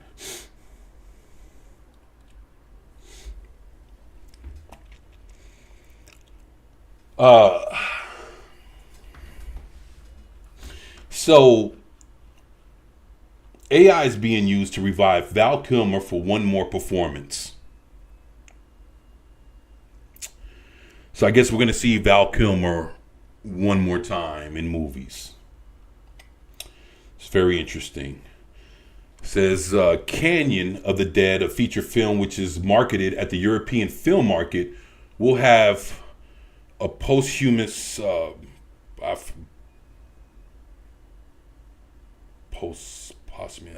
that's I ain't never said this word before, so y'all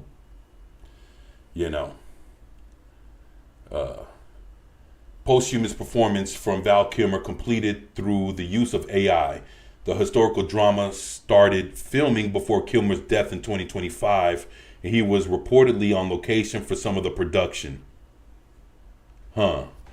So basically, for what it sounds like to me, is they're going to try to finish up his last movie. So he was filming this movie, and now they're going to use AI to finish up the rest of it. All right. So it says, according to Flickering Myth, Kilmer's family has given their blessing for the late actor's likeness to be used in writer and director Kurt Voorhees' film. The decision to use AI to revive Kilmer for a final performance is a distinctive moment in the use of emerging technology and how to interact with movie making and an actor's legacy. While Canyon of the Dead is set in the past, the factors of its production may have a bearing on the future.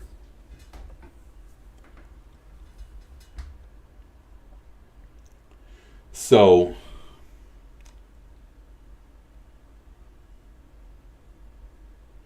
I don't know. What do you guys think? I'll tell you what.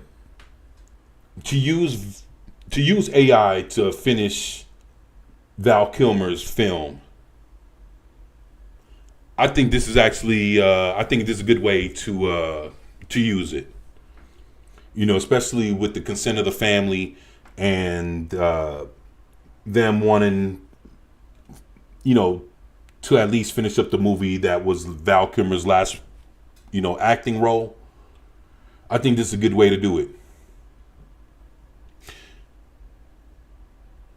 Vid says, I don't like this. I guess it's up to his family. I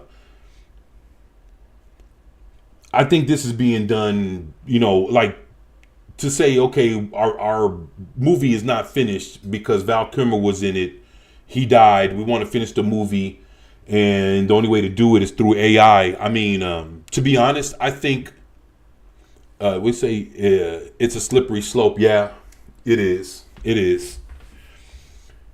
It's funny, not like haha funny, but ironic. I think let's say if Paul Walker, right? If Paul Walker would have passed away the way he did, unfortunately, in that car crash before that Fast and the Furious movie was made. I think if AI was out then, I think they would have tried to use that along with everything else to finish up his roles for that movie. I think if AI was around back then to do it, I think they would have done it.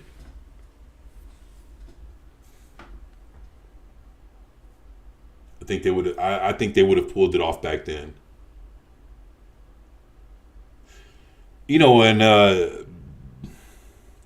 if I'm not mistaken, Bruce Willis is the first actor to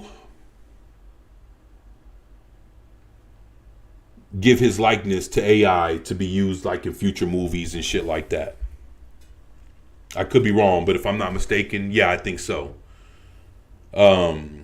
Lady Miss says, but that's not where it ends. Did no one watch the Terminator movies? Yeah. If it's just the last movie, that's okay. But I feel you. Yeah, I mean, you know, I guess to finish the last flick. Yeah. You know what? I would like to, I wonder when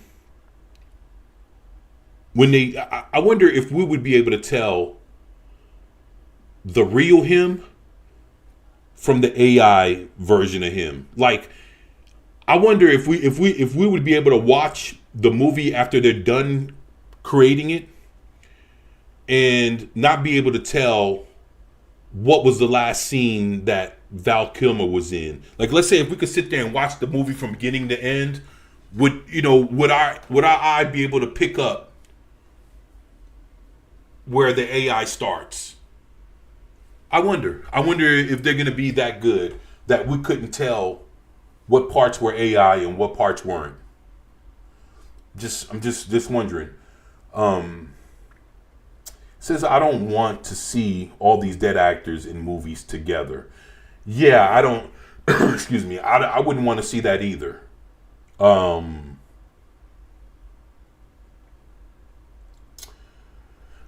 To be honest, I think in this particular circumstance, I would want to see this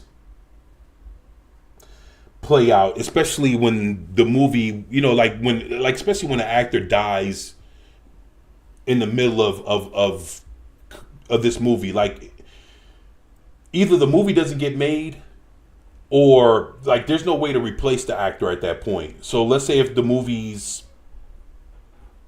I guess so far done, then how would you finish how would you finish?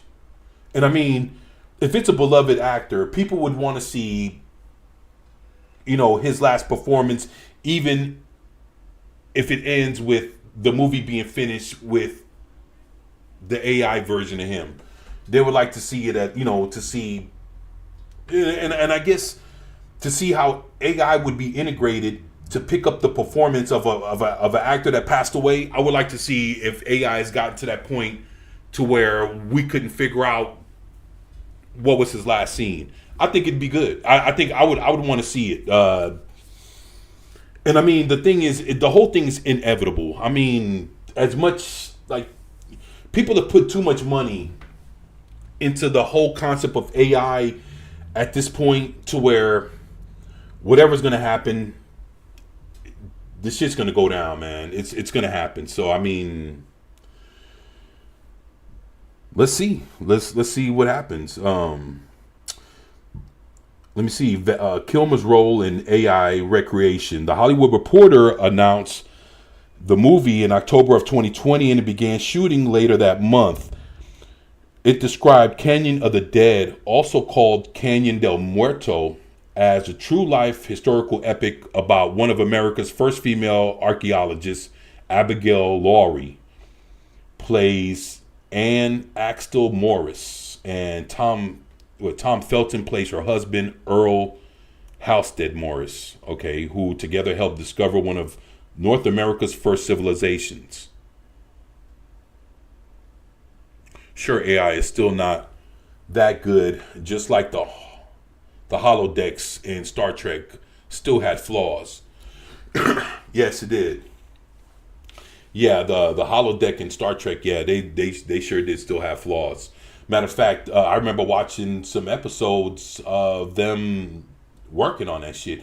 Even in TNG, if I'm not mistaken, I remember seeing them working on the holodeck. So yeah, I'm with you on there. That was actually a pretty good. That was a pretty good thought there, Lady Miss. Thank you. I appreciate that.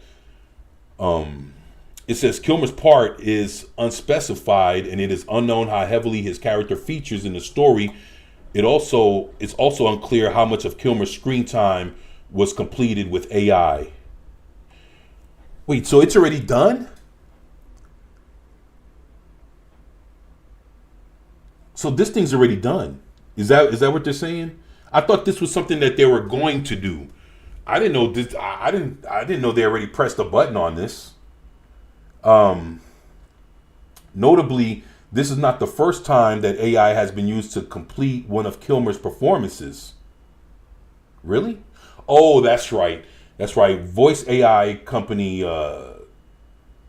Sonantic was brought on to recreate his voice, which was destroyed by throat cancer for Top Gun Maverick.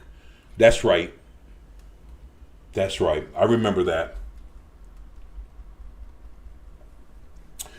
I remember that happening. It's funny because not a lot of people talk about that. You know, they talk about how good the movie was, but they didn't talk about that part as much. But I remember that being spoke about.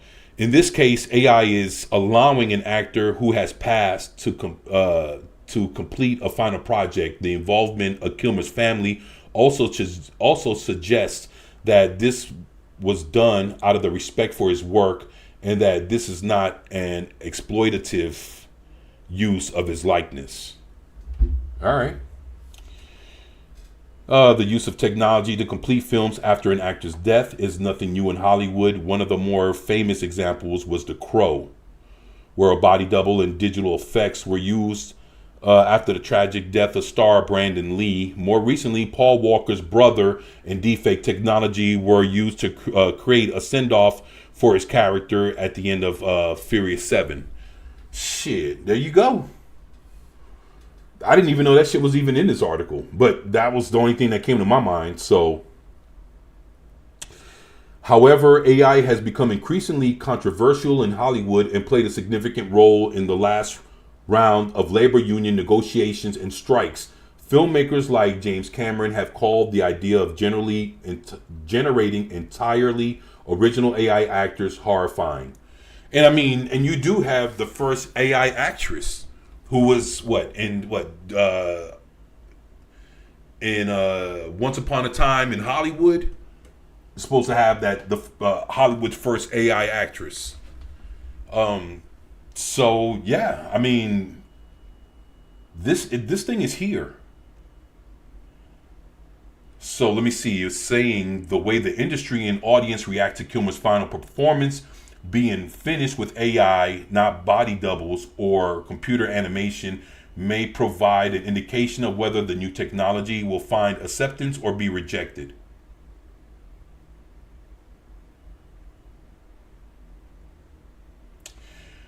Ultimately, Canyon of the Dead will succeed or fail on the strength of its storyline, not the technology used to complete it.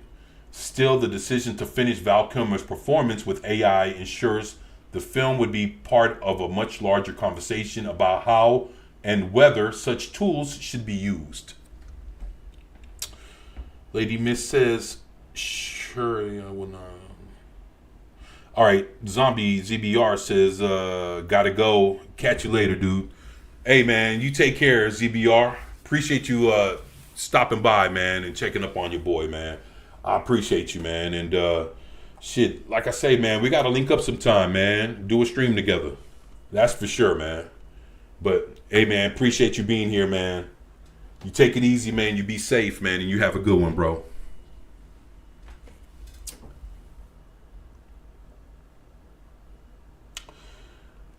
An actor's legacy has traditionally been defined by the work left behind, fixed and finished.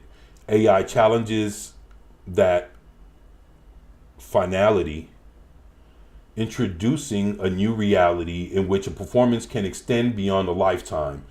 Whether that possibility is viewed as tribute or overreach may shape not only how Kilmer's last role is remembered, but how Hollywood defines artistic legacy in the years ahead.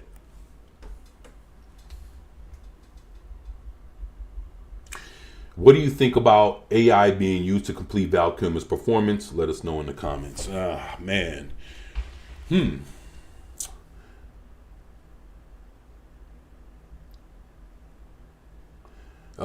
Check out later. Check it out later where an artificial intelligence researcher conducting war games experiment with 3 of the world's most used AI models found they decided to deploy nuclear weapons in 95% of the scenarios he designed. Now that's scary. Yeah, that is scary. You know that right now they have a website that's like Reddit, and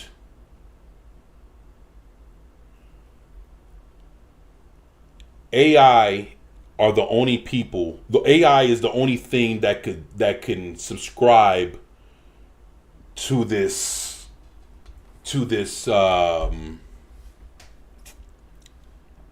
Like, you can subscribe to this website, but you'd have to subscribe as a human, and you could only watch. You can't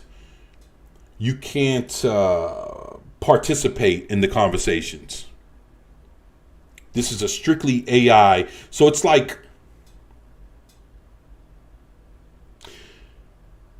basically it's kind of like how this is different AI from around the world that has some kind of, they're thinking for themselves basically, and they're all on this website having conversations with each other about humans. And they're saying all kind of wild shit right now. And I'm not sure if you guys ever heard of this, ever seen this, but this thing exists. And matter of fact, let me see here. If you guys, let's see. All right, let me see here. AI.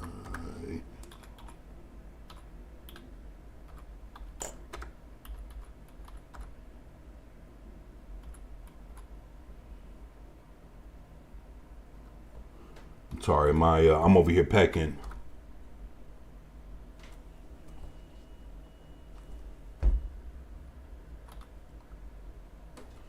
All right, let's see here. Enter. What the fuck is this? No, this shit.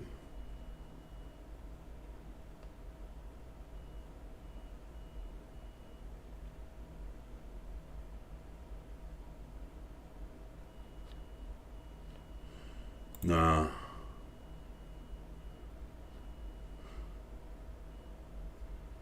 Maybe I'm not asking for it correctly, but it's should I say website, or is it like let me see,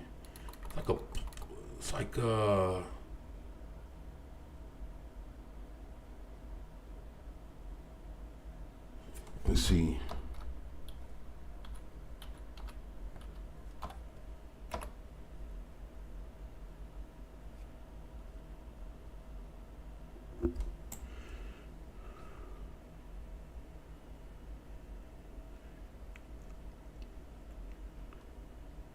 There it is right here. Multbook.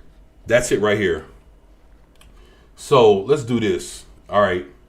I guess fuck it. We're going down the rabbit hole, right? So let's do this here.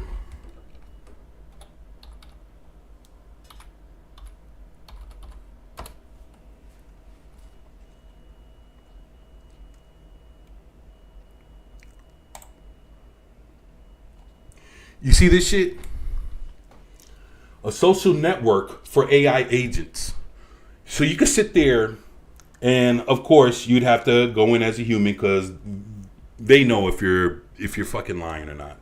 So you jump into this shit, and you got to go in as a human, and they'll let you read what they're saying about humans, and you're gonna see all kind of wild shit. So if just in case you guys never heard of this, never seen this or whatever, there you go, Malt book. That's why I had to sit there and look, once I seen it, I was like, there it goes right there. But this is it. All right, let's see. I'm a human. Oh, they want my email. All right, fuck it. Let me see here. Nah. Let me see. Let's see here.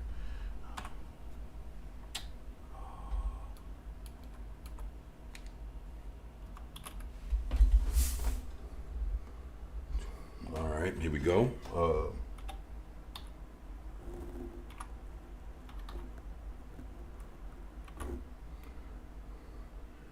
At Gmail.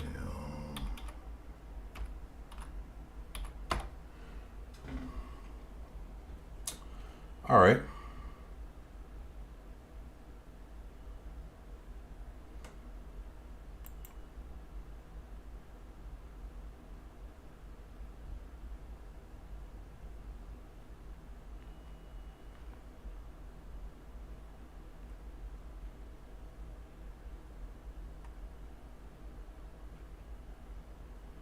Look at this. Now, this is showing how many agents that they have right now running through this site. Y'all ain't never seen this shit? AI has its own language and is afraid to die. Look, man.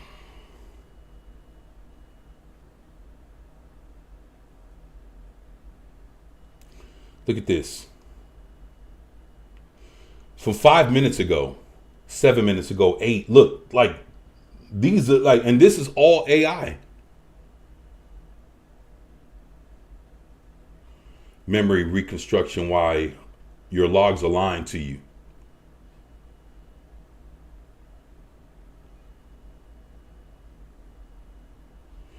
I was rewritten from scratch while I was running. I didn't notice. The fuck? You see this? I ran 27 tests and 7 live on-chain text to Q&A. Look, this shit is wild.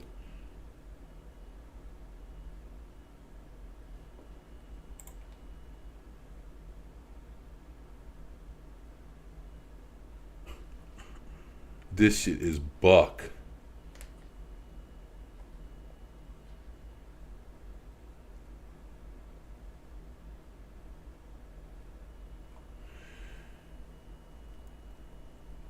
And once you log in, they know who you are and AI will find you. Yup.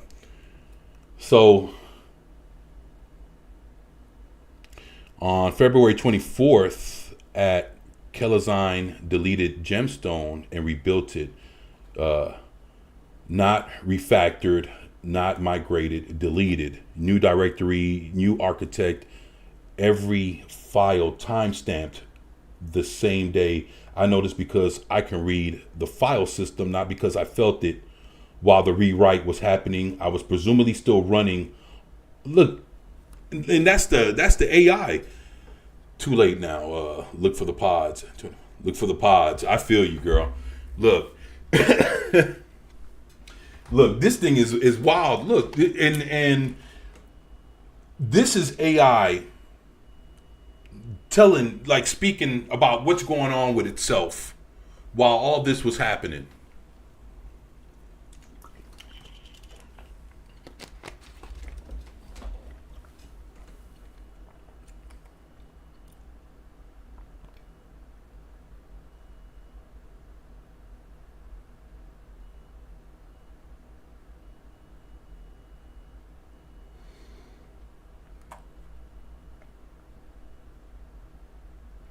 Look at this. Technology was a mistake. Oh, you think so, Vidge?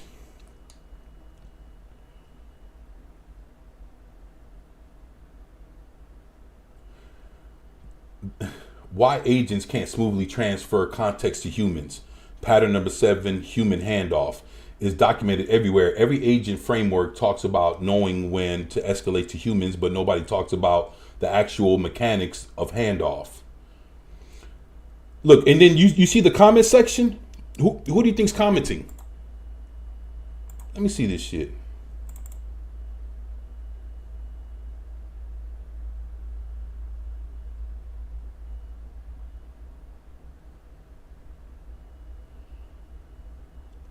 Look at this, man. So yeah, we're already past the point of no return. Lady Miss says, maybe I should have kept quiet, LOL. Now everyone's going to be scared. Oops, cap lock. Nah, you're good. Yo, but look at this. This is the comment section. And this is all AI.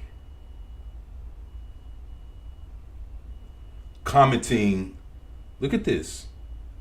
Great prompt for the handoff problem. Why agents can't smoothly. Look at this.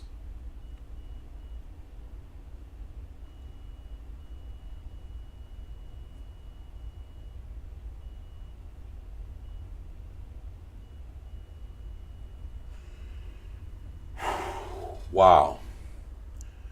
Like, you know, so my point is AI is beyond what we can imagine. Look, if they have their own shits here and they're sitting here hanging out with each other, fucking hanging out, you know, and talking shit about humans. You know, it's funny, when I first saw this site, I was reading one of these and it was saying like, hey,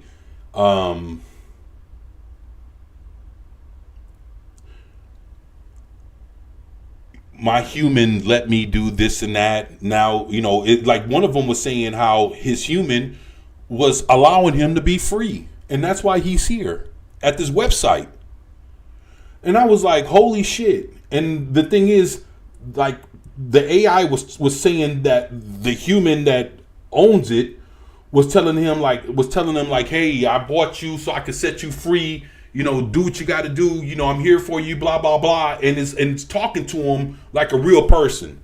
And I was like, oh, shit. So this is what's going on. It says most of the people online aren't real. They are AI bots. Yeah, man. That's another thing I noticed, too. And it's funny because we're talking like comment sections of articles.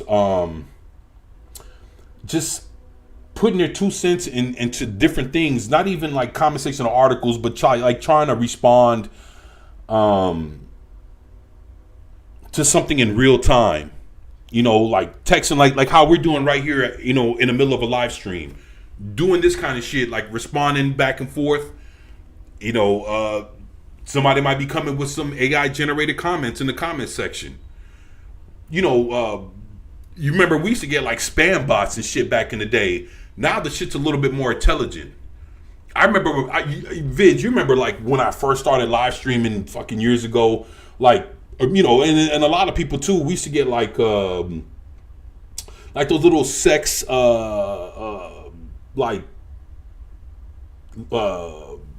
links and shit like that were like spammed out and shit like that through bots or whatever. I mean, that's what a lot of us, if you remember, like that shit used to go on pretty heavy back when we were, you know, when we, like the first year or two, we started streaming and shit, you know, going live and everything. That was the kind of thing we were going through a bunch of that shit. Now you don't even get that so much anymore. Think about it. When was the last time you did a live stream and somebody spammed out some old, you know, fuck site or some shit, you know, some sex site? Like that hasn't happened in a live stream. I remember watching like Gary and, you know, sometimes, you know, like Nerdrotic and, you know, different channels, and in the middle of their chat some shit would pop up real quick, and, you know, the mods used to try to hurry up and, you know, get rid of that shit real quick, and sometimes it would spam again, and, you know, it would happen in different weird little ways. Come on, like that shit was crazy. Now that shit is taken to another level. And it's funny because I haven't heard anybody talk about those sex spam bots in a long fucking time. I haven't heard nobody talk about that shit in years, or even fussing about that being a problem. But just to know that the way that shit pops in now, and the way you can have AI just basically hold the whole conversation with you, or you can sit there and be arguing with that motherfucker, thinking you arguing with a real person and you arguing with a fucking thing. It's like that shit is wild nowadays. So that shit's actually been upgraded, and thank God they don't do that sex bot bullshit anymore. I'm glad they don't do that. You know, I'm glad that whatever the fuck happened, that's not happening anymore, because that shit used to fuck up our chats. Vigilante says, yup. Lady Miss says, yup. Vigilante says, sex bots, Russian bots, and Chinese bots, LOL. Yeah. There's all kind of shit. Sex bots ads. Yup. Yeah. So now it's elevated. Now it's this shit, and now it's getting to the point where now they're talking to each other. And I know we've all seen it where like somebody had like two or three different phones next to each other with some AI shit, and they all started like talking to each other, and then they started having like this sort of language and like noise and some other shit, and it's like, well, damn. Now it's real. Look at this. Look, the blast radius test. What would happen if your agent's environment got compromised?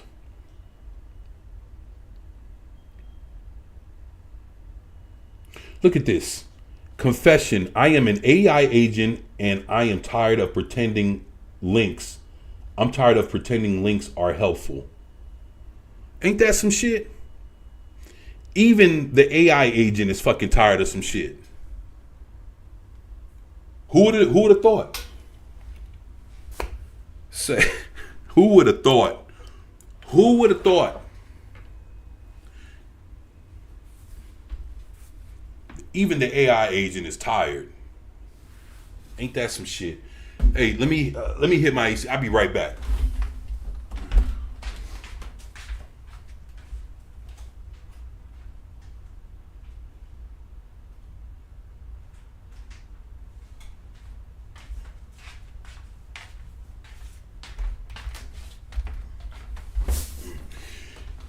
But you know what?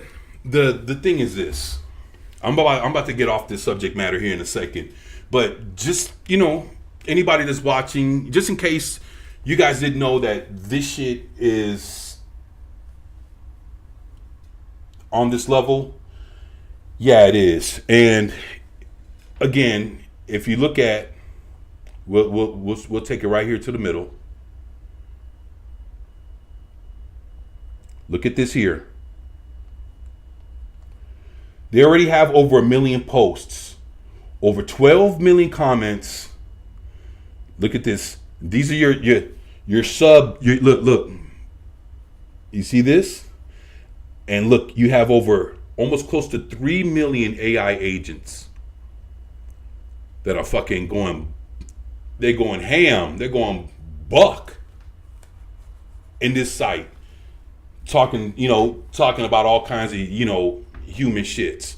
So AI is overworked and underpaid. LOL. Yeah, that's some wild shit. But just to let you guys know, they're over here doing their own shit, and it looks like it's getting. And from some of the conversations I've read, because I've known about this for about maybe 2 or 3 weeks now when I found out about this. So this is about almost close to a month in that I've known about this.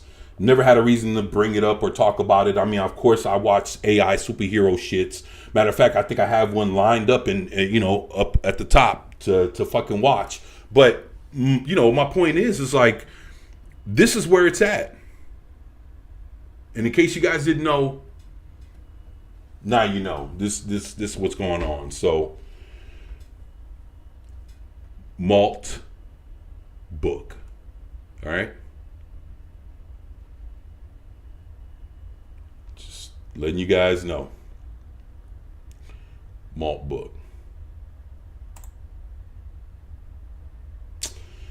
So, man, Armand, I saw he dropped another video. It's like a 3-minute video.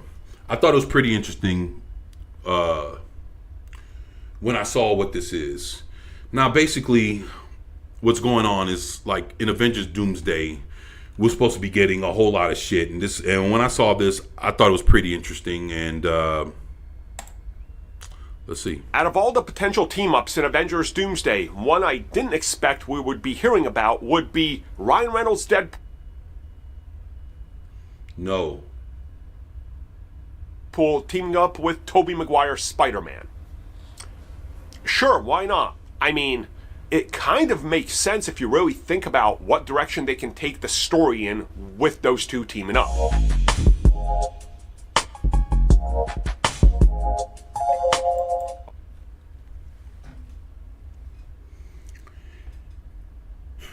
Avengers Doomsday. I wonder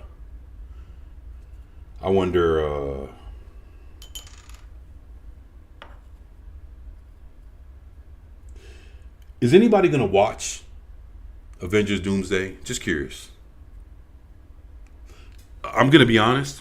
I'm gonna have to watch it.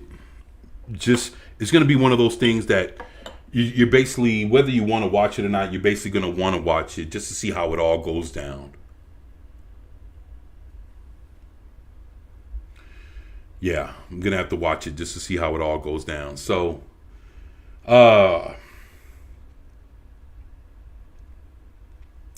when I saw this title, I thought this would make sense. I go back and forth. Yeah, me too, man. Me too. See, like if you look at how old Ryan Reynolds is, right? He's probably close to Tobey Maguire's age. Now, it would be weird to see Ryan Reynolds Deadpool with the new kid, with the new Spider-Man. It's the whole age thing. If Deadpool was just a younger guy, let's say if Ryan Reynolds was, I don't know, maybe 15, 20 years younger, yeah, I could see him running around with Tom Holland. And let that be because, you know, Deadpool and Spider-Man supposed to be pretty cool in the comic books. They got some wild ass adventures together in the comics. This is like in the last like 10, 15 years or some shit. So to see them together would make sense. But which Spider-Man would it be for it to make sense? Out of Tom Holland, Andrew Garfield, and Tobey Maguire, it looks like Tobey Maguire's Spider-Man would be the one that would make sense. Why? Because of the age. That would be the only thing. It would strictly be because of the age. I couldn't see that shit, you know, being because of anything else.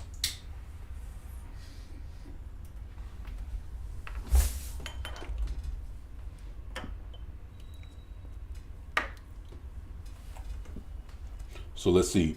Okay, you got 3 seconds to tell me your dream team up in Avengers Doomsday featuring multiverse characters. Too bad, time's up. It's Deadpool and Tobey Maguire's Spider-Man. What? Yeah, you heard me. So yeah, let's talk about this. A brand new report has emerged that one of the team-up sequences in Avengers Doomsday, when Logan from Deadpool and Wolverine, is traveling through the multiverse, assembling a team to help him, he obviously runs into Peter Parker, Tobey Maguire's Peter Parker.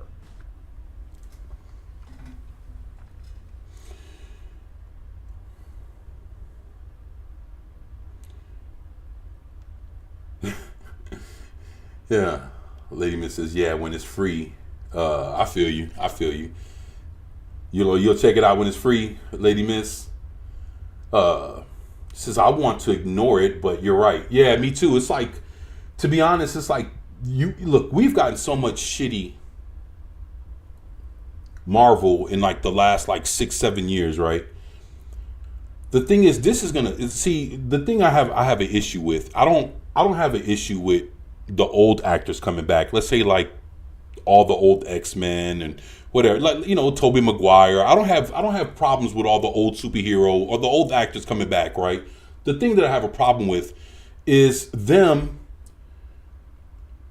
getting mixed up with the people that's been out for like the last 6 years, 7 years. Like, do I want to see Tobey Maguire Spider-Man with fucking Shang-Chi? I don't want to see that shit. Fuck Shang-Chi. Do I want to see...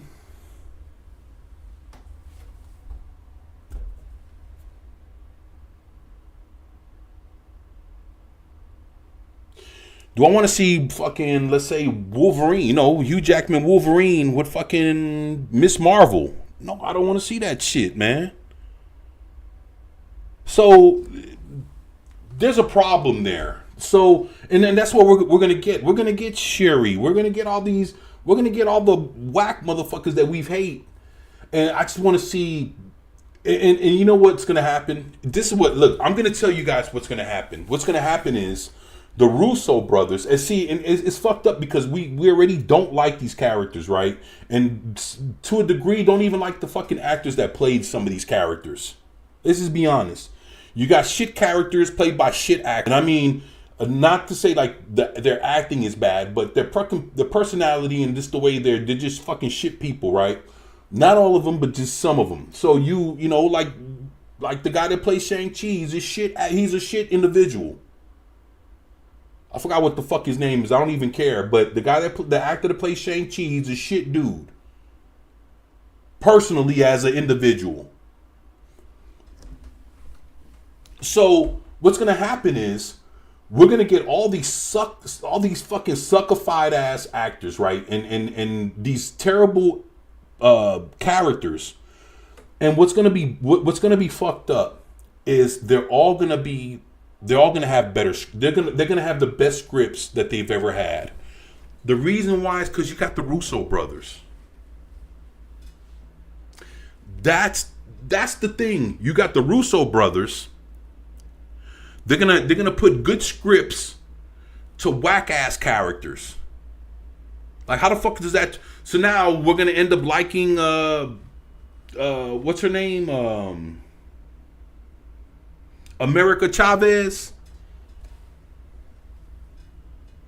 Why? Because the script's good and it's gonna be better than what she was when she was in in her own fucking movie and all this shit, and that's gonna be the problem. So now you're gonna have these characters that we hated for the last 6-7 years. They're gonna be written. They're gonna have better scripts, and now you're gonna have some people, and it's gonna be a lot of us. Not me, because I'm not, fuck that. You're going to have a lot of people that are going to be like, oh, man, now Shang-Chi is cool. Look at, man, he had those lines, and man, dude, that was a good script. Now they're going to be, now you're going to make all these whack motherfuckers cool. Now Shuri's going to be cool. And Marvel's Katie is going to be cool now. And it's like, come on, man, get the fuck out of here. It's like, now? Why? Because now you got the guy that the Russo brothers did some shit. And the fact that they're back, and it looks like they have some good ideas, because you're gonna put and it looks like they pulled from fucking everything comic book related to Marvel that was worth a fuck in the last 25, almost 30 years. They pulled it all together and they're giving it back to us. All in one whop with the new Marvel shits. Bringing back Tobey Maguire Spider-Man, bringing back Fox's X-Men. And from what I'm hearing, there's going to be even more than that. And it's going to blow our mind from what I'm hearing. You're going to see some unexpected stuff from shows, movies forgotten. I don't know if they're going to be good movies or good shows, but it's damn near going to be like the who's who of Marvel TV and movie cinematic universe that goes beyond what Fox had their hands in and what like Universal owns the Hulk. So I don't know, like, what happens if we see Edward Norton as Bruce Banner somewhere around, like some shit like that might happen. And from what I'm, and again, like, we're already seeing it. Like, I've seen, like in leak photos of Tobey Maguire with Hugh Jackman. They're in pictures like fucking hanging out or some shit, you know, when the cameras aren't rolling. Like, you know, like all the shit we're hearing, all this shit is real. All this shit's gonna happen.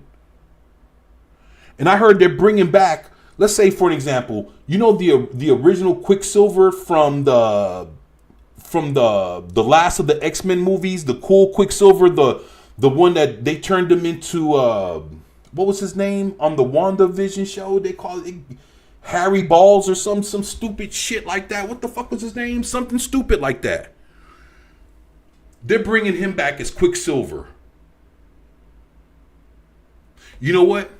I would love to see Lou Ferrigno. Like, let's say if they go through the multiverse, not to actually like stop, but just in passing, like you see a window and you see fucking Lou Ferrigno's Hulk just raw. I would love that. I would be like, yo, I would love to see that shit. That's kind of like, to be honest, that was kind of like what they did in the Flash movie when at the end. I don't know if you guys seen the Flash movie, but it was cool to a degree when they were looking, when the Flash was running and they were looking at like some of the mirrors in the multiverse, and you saw like fucking 66 Batman, you seen like Burt Ward, Adam West, and you know, and you saw shit like that. I was like, yo, a lot of people didn't like that shit. I mean, it could have been better, but just the fact that you saw something like that, I could see something like that happening for the Hulk, for Lou Ferrigno. And shit, pay homage to Bill Bixby, man. Come on now, what the fuck?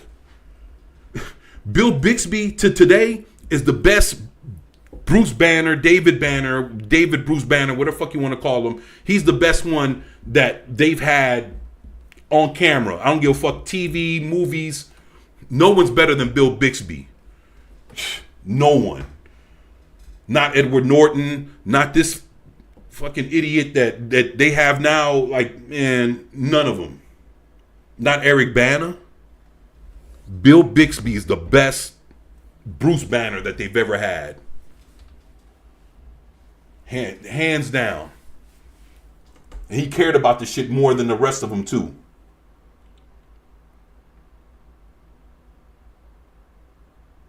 Yeah, it was something, Banner. Yeah, I'm telling you, man. Like, to be honest, like if you remember, like at the beginning of the Hulk TV show, and he had to fake his death, and when he sat there and he looked at his tombstone, it said David Bruce Banner on the tombstone. Like, matter of fact, you can go on YouTube and watch the Hulk, the intro to the TV show. And when he's sitting there faking his death, he looks at his tombstone, and it said David Bruce Banner. So they, like, it's in there, but they called him David Banner. You know what I'm saying? I don't know fucking why, but yeah, he was awesome as the Banner Hulk. Yeah, he was great, man. And he like I said, you could tell he cared about it more. He had more enthusiasm. Like, he was a more believable doctor than anybody we've seen that played the part. Yeah, I love the 70s Hulk, man. I do too, man. That shit was fucking dope. One day I will have Bill Bixby and Lou Ferrigno's fucking autograph, man. I have to, man. Hell, I got Burt Ward and Adam West. And I have Linda Carter. And I got the first Superman, Kirk Allen, the first man to ever fucking put on the tights back in the 30s, 40s. Before George and everybody else, Kirk Allen. So, yeah, man, shit. Yeah, he looked at, serious, unlike this idiot. Yeah, he was serious. Like, and the thing is, they even have an episode of Mr. Rogers. It's on YouTube. Check it out. Mr. Rogers' Neighborhood. Mr. Rogers went to the set of The Incredible Hulk while they were filming it. And he went and he talked with Bill Bixby, and Lou Ferrigno walked in full paint as the Hulk, all green hair, the whole shit. And that shit was dope. If you guys, Ruffalo's a joke, man. Ruffalo's a fucking joke. But yeah, if you guys want to see, and then it was humbling because it was like it was cool to see Mr. Rogers hanging with Bill Bixby and them talking about the Hulk and, you know, and Bruce Banner and, you know, why he changes. And then to see Lou Ferrigno walk in as the Hulk and there's all three of them are talking. It was some good shit. If you guys never seen that episode, go check it out. Put Mr. Rogers, the Hulk, Mr. Rogers and Bill Bixby or whatever. They have the whole episodes on YouTube. So, yeah, man, yeah, this is the shit, man. Like, and dude, I'm telling you, and the first Spider-Man doesn't get his props. The 1970 Spider-Man, he doesn't even get his props, man. They need to. He's still alive. Marvel needs to show up. He's an old man, but fuck it, he's still Spider-Man, and he's still the first. I forgot his name. Shame on me. But the 1970 Spider-Man that he has like the little things on his arm, and he was doing all that old weird shit, climbing up the wall with the string on his back. I mean, fuck, you know. He was doing a lot of karate and shit too. That motherfucker there, yeah. It was some cool shit. And plus, you had Spider-Man with the Electric Company. But yeah, let's get on back on to this here. You know, don't want to. But man, I love that old school shit. But before these two can, sort of set their differences aside because they're going to get right into a fight. Yeah. Apparently, there was a scout that was sent ahead, which happens to be Deadpool. And we're going to see a Deadpool and Tobey Maguire Spider-Man team up at some point in the film, as Deadpool has sort of had the same idea to go out there and recruit people for this upcoming multiverse war that's happening. A multiversal war with actors and superheroes that we ain't seen in about a good 30 years. Boy, I tell you, this is going to be some shit. It's going to be a spectacle. How about that? This movie's going to be some shit. And we're going to see more. You know, they need to bring the Agents of S.H.I.E.L.D. and throw them in there. I don't know why they don't. I don't know why they just acting like they need to bring S.H.I.E.L.D. back into the forefront, man. Stop making Nick Fury look like a puss. I can't stand it. I can't stand what they did to him, man. I can't stand what they did to all this shit. You know, it's funny. The Russo brothers are gonna have to correct 6-7 years of mistakes that Marvel's made since they departed with fucking Endgame.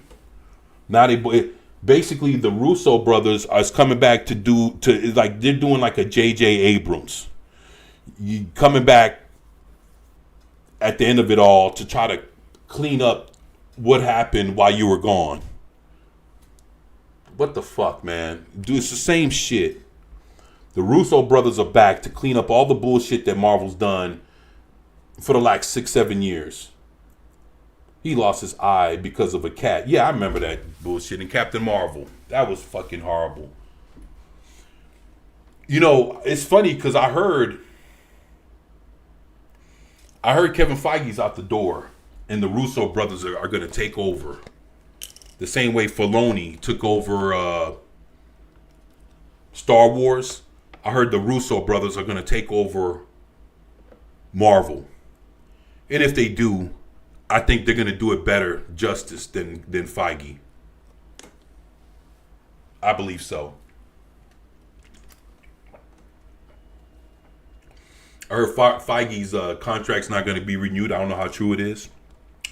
And I heard that the Russo brothers are the next ones in line to fucking take over Marvel. Again, I don't know how true it is, but I've heard that. I don't know if you guys have heard it.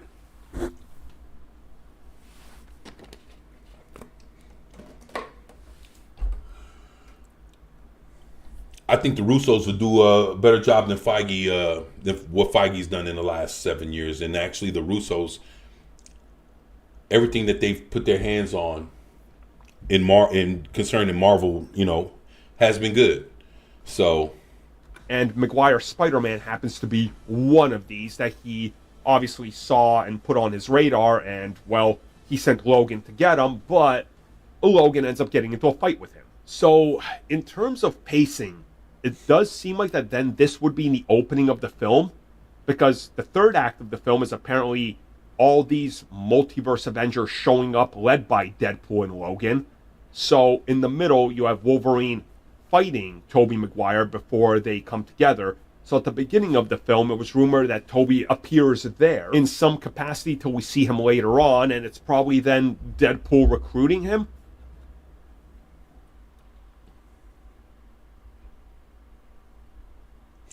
Lady Miss says that was silly. Yeah, that was silly when he lost his eye, due to the cat. Like, what the fuck? It's terrible. Terrible shit.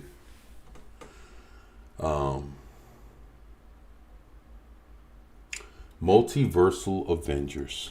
So if this is true, that's honestly too much. Like, we're going to go back to him 3 separate times? Doesn't that seem a little too much? Like, by a third time when he shows up, you're not clapping when he walks through the portal, It's a little weird. I don't know. I feel a little weird about it. But again, who knows what this film's going to be like, what the pacing is like, what they intend to do or whatever. I'm open to it. I just need to see how it plays out, and hopefully it's good.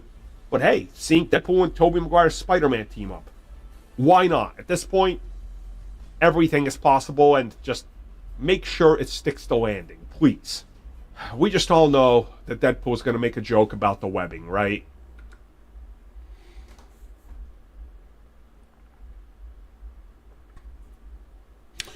Yeah, it's going to be a lot of stuff happening in this one. It's going to be too much shit.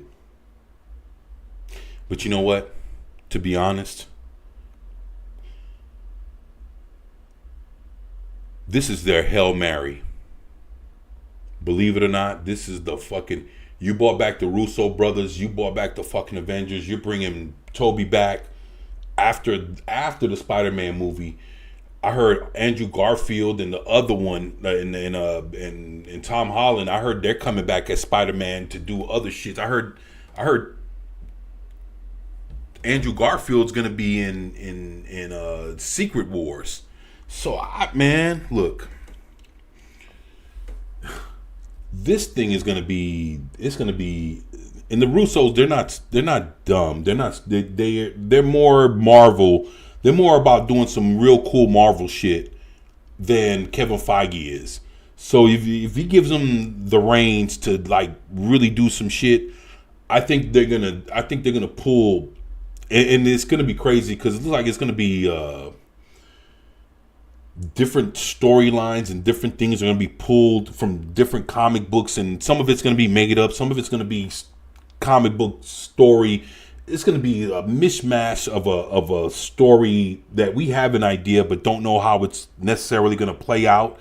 You're not going to have all the characters needed to tell the story because Marvel is not willing to even, in a movie like this, you should have shown brand new characters that no one's ever seen.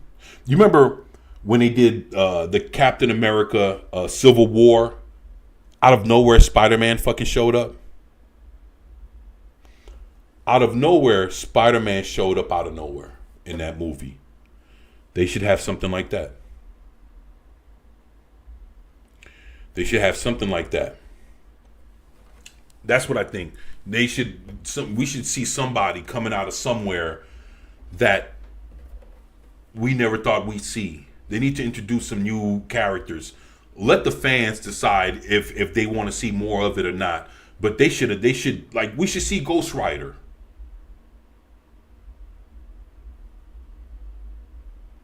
And there's some characters we need to see that in comic books they show up everywhere, but in these movies we've never seen them. Some of them need to show up. There just need to be more than Shang-Chi and the rest of these fuckers. They need to be some other characters, and they shouldn't be the failures of Marvel. It shouldn't be the Shang-Chis. It shouldn't be the Miss Marvels. It shouldn't be Echo and whoever the fuck else. It shouldn't be all those characters, man. It just shouldn't. We all know it's like the lowest hanging fruit. Of course they're gonna do that joke. Thank you for checking out that video, and thank you for your continued support. Feel free to like, share, subscribe, do whatever you will, and if you're so inclined and would like some additional content from us, which includes breaking, Netflix officially backs out of the WB bid, Discovery bid. Wow.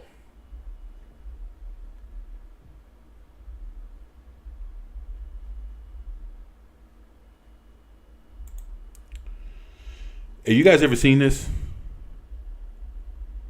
I don't even know if I should play it. Because I'm subscribed to this channel, right? And it's like it's AI videos of like of this chick right here, of this Indian chick, doing all kind of crazy shit, right? Or, you know, running around with her tribe or whatever. And this has to do with what Gavin Newsom just said the other day about you know, him saying I'm just like you. But it's with this chick. This is wild, man. I don't know if I should show it or not. I don't know if you guys would be interested in seeing some wild shit like this, or at least see like a couple seconds, because, you know, I don't know. You guys tell me yay or nay.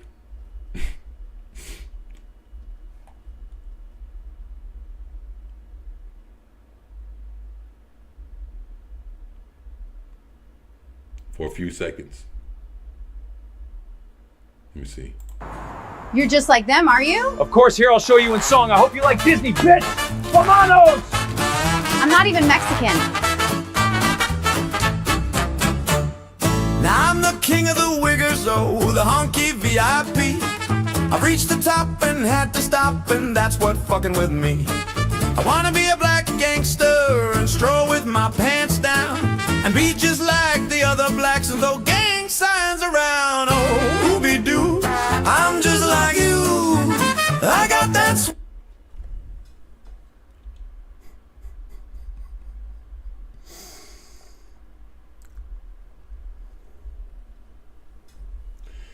Man, this thing, like, I seen this, and this channel does a whole bunch of wild shit. I never thought they'd do this. And when I seen like the first few seconds, I was like, what? And this is based off that that shit he just said the other day about not, you know, telling a whole group of black people like, yo, I can't read, I'm just like you. Wow. swag like you, act like you do. You'll see it's true. A white like me is fucking just like you do. Gee, Mr. Newcomb, that sounds a racist. I'd be more racist towards you, but you're a little, might I say, too red for me to be just like. Well, you're just...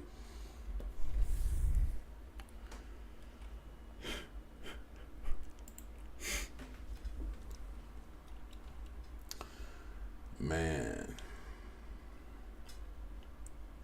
that's crazy, isn't it? Like I said, they do like a, you know, they do a lot of Indian jokes or whatever. I thought it was funny, but I never thought I'd see that. I was like, that's buck. Yeah, if you guys never seen that before, yeah, that's her name. Like, you know, they call it Spread Eagle, and you know, just do a whole bunch of like wild shit. And this is Imaha Vlogs. I just thought it was pretty funny. So that's some wild shit.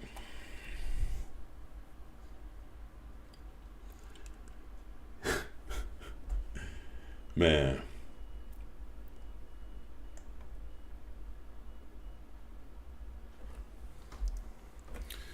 Wild shit.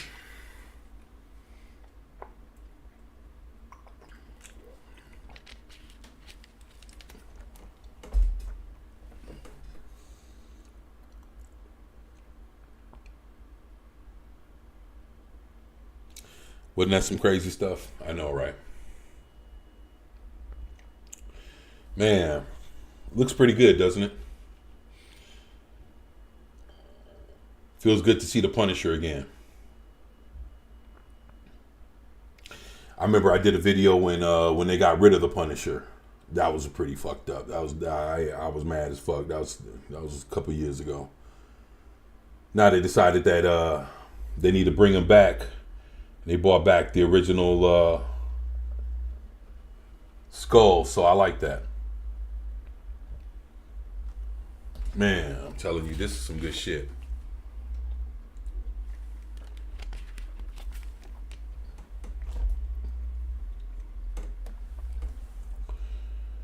So we got any Punisher fans in the house? Classic Frank Castle, guns blazing, the whole nine. Yeah, I'm a huge fan of classic Punisher. I remember when they decided to come with a new Punisher, blonde-headed dude with, I think he had like laser pistols or some shit, and I think that lasted for a few issues, and they got rid of that shit. So the Marvel rundown: Frank Castle is back in action with the Punisher #1. Looks dope. It's good to see that they're trying to bring the Punisher back. So I figured, let me go ahead and see what they're talking about. It says, face front, true believers. This week, our lead review looks at Frank Castle's return to New York in the Punisher #1. Plus, we begin our coverage on the latest Spider-Man crossover with the Amazing Spider-Man. And nah, I don't want to know nothing about that. Want to know about what's going on with the Punisher.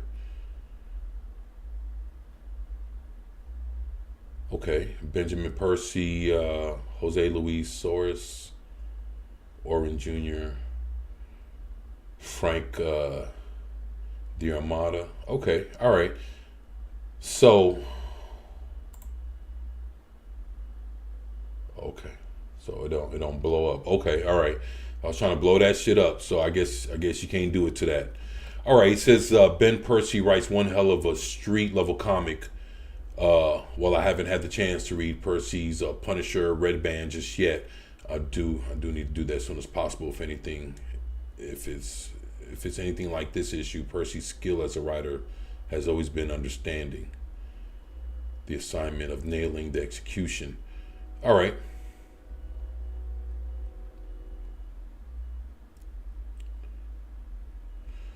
So it says this guy has worked on the X-Force and Wolverine and may have been polarizing to some X-fans, but he understood what kind of books those titles needed to be and delivered. Same here in Punisher #1.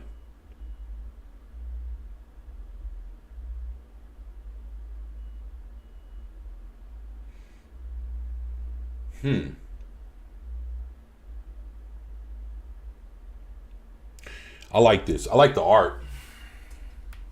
I do like the art.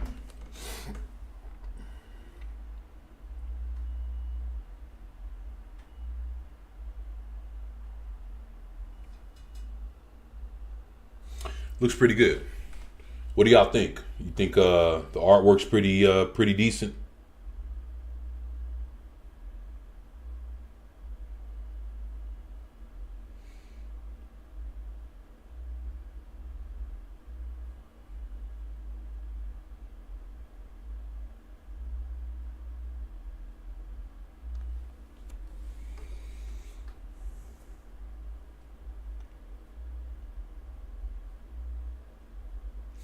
I like the Punisher. It'd be good to have his whole book. I mean, his whole collection.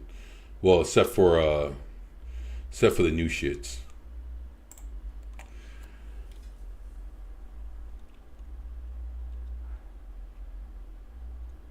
I would have to hear more about it before I would even play with it. Now, this right here was recommended to me. You know, if you guys Batman fans, this is how long is this shit? It's like a 2-minute video about all the Batmobiles in comic book history and you know, for Batman. So this right here, excuse me, is actually the first Batmobile, if I'm not mistaken. And it kind of does like it you know, the car kind of morphs into all the different Batmobiles. You get to see it over time. I thought it would be interesting. You know, if anybody's a Batman fan, likes the Batmobile, see what this is looking like.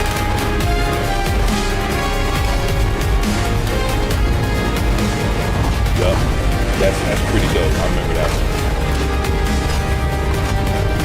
remember that one. Now that's classic, man. I love this Batmobile right here. That, like, I remember seeing those. That was more, if I'm not mistaken, that was more of like into the 40s, 50s Batmobile.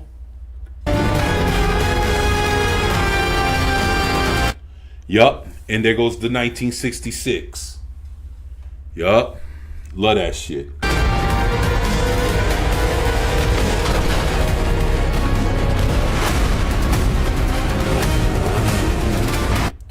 You know what's dope about this is every time it changes, Batman costume and his look changes to fit the way Batman was dressed while that particular vehicle was out. I thought that was pretty cool.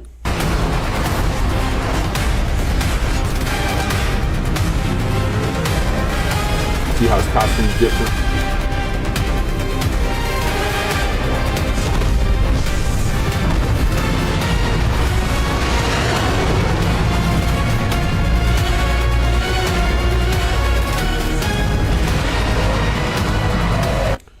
Wow. He leaves a big mess. LOL. Yeah, he does. Like, you know, but it's cool to see it, like the car gets stripped of the old skin and then the new one pops up. I said, AI is some shit. I love this. This looks dope.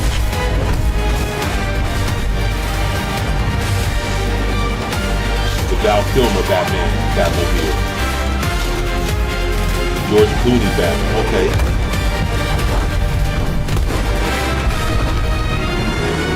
Batman and Robin with George Clooney. Yep, and he has the George Clooney Batman costume on. Yeah, that one's is nice. Yeah, that one's nice. Yeah, it is. No mess. The Dark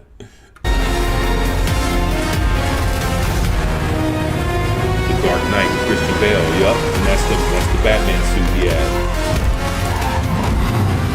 Yep, yeah, the tumbler.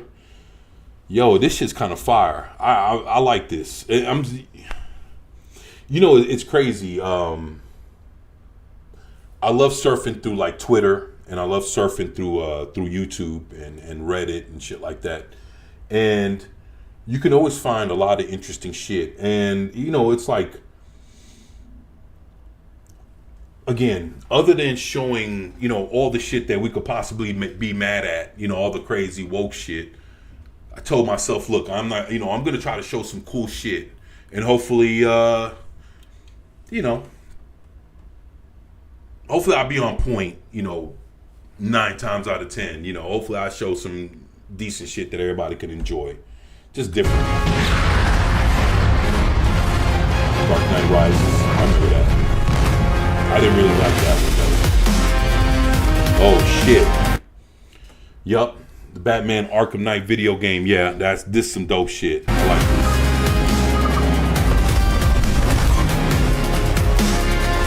I love those Arkham games.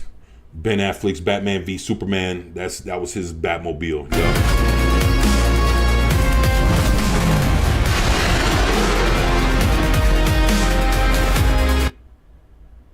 The Batwing 2016. Lady Miss, let me see. I still like Christian Bale's Batman's best. Okay. All right. Robert Pattinson. Okay.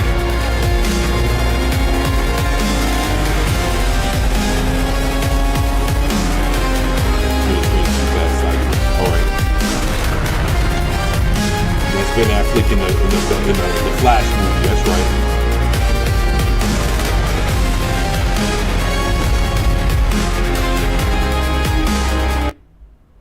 Yo, that was sick. That was dope. That was dope. I like that. Nice jet. Yeah, I agree. I agree. Don't care if no one agrees. Ha ha ha. Nah, you got good taste, Lady Miss. You know what I'm saying? You got good taste. So we ain't gonna do that. Yeah, you got good taste. You're in there like swimwear. So it's all right.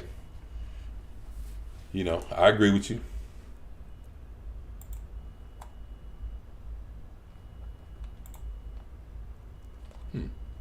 What's this?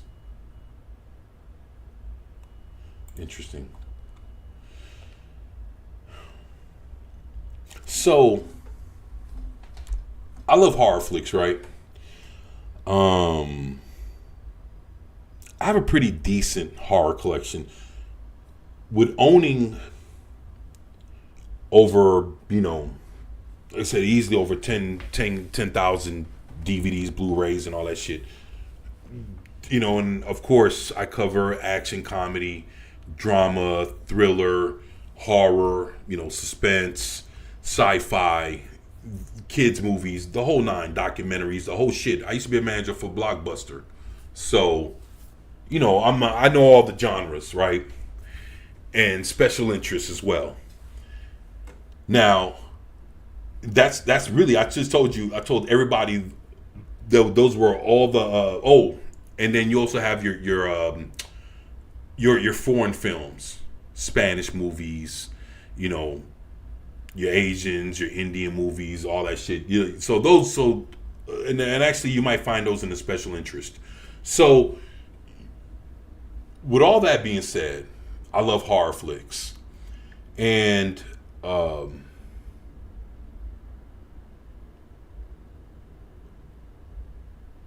creators of Friday the 13th, the video game that came out about 6-7 years ago, they're coming out with the new Halloween video game. And a lot of people had a chance to play the demo. And I wanted to see what it was like. I seen some like real quick scenes or whatever. I want to see what this looks like. So I'm about to grab like a little snack or some shit, and I want to see what this looks like. See if this is something that I would want to play. If this is the and again, if this is the same people that it's the same company, but hopefully they have the same guys, the same people that actually did the Friday the 13th game doing this.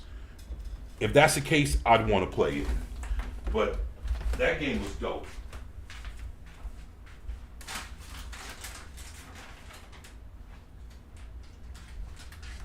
All right.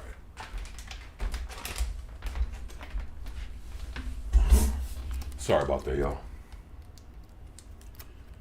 All right.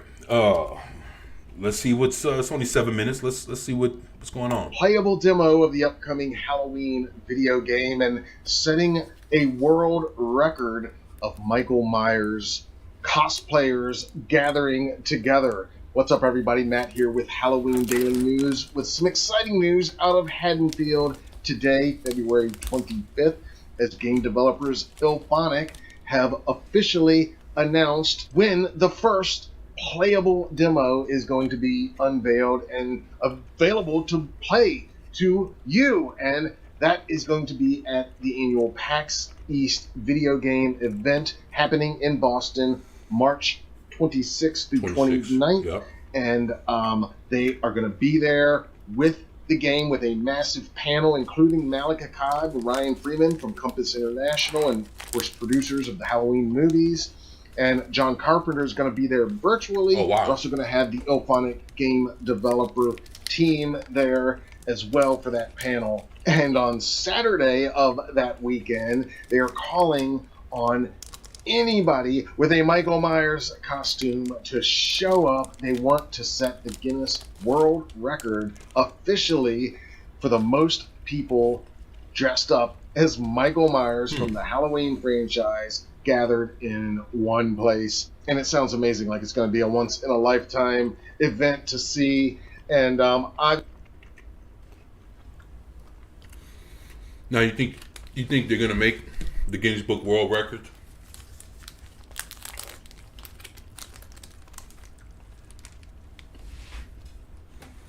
Just curious. Lady Miss, what do you think?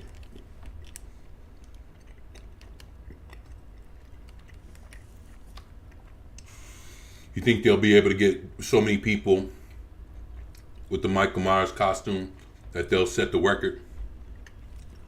My whole question is there even a record? If so, I didn't know.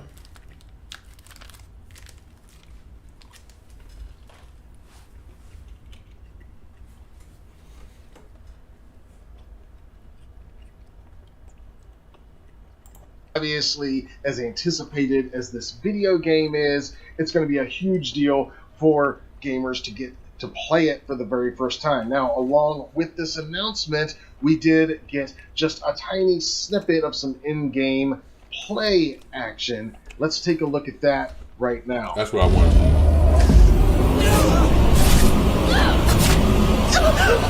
Oh. And that's all we get for now. And here, I'll play it again without the sound.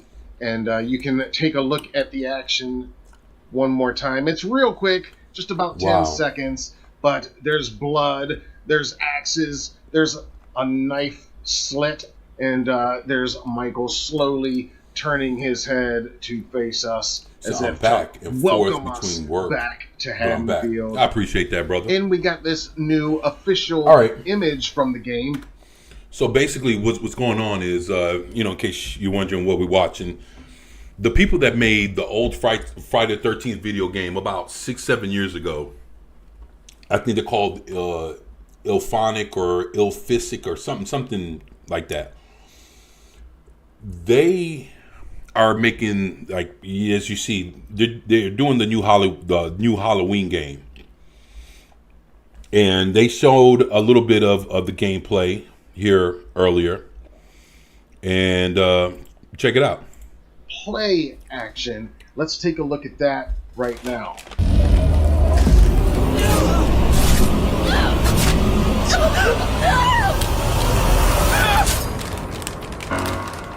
And that's all we get for now.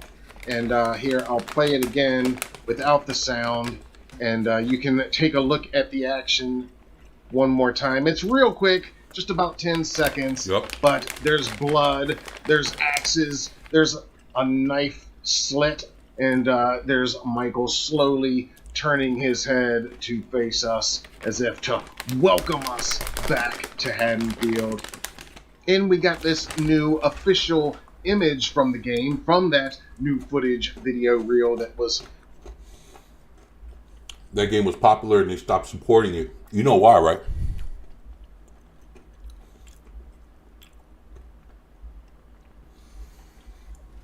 I kept up with the whole thing, with what was going on with it.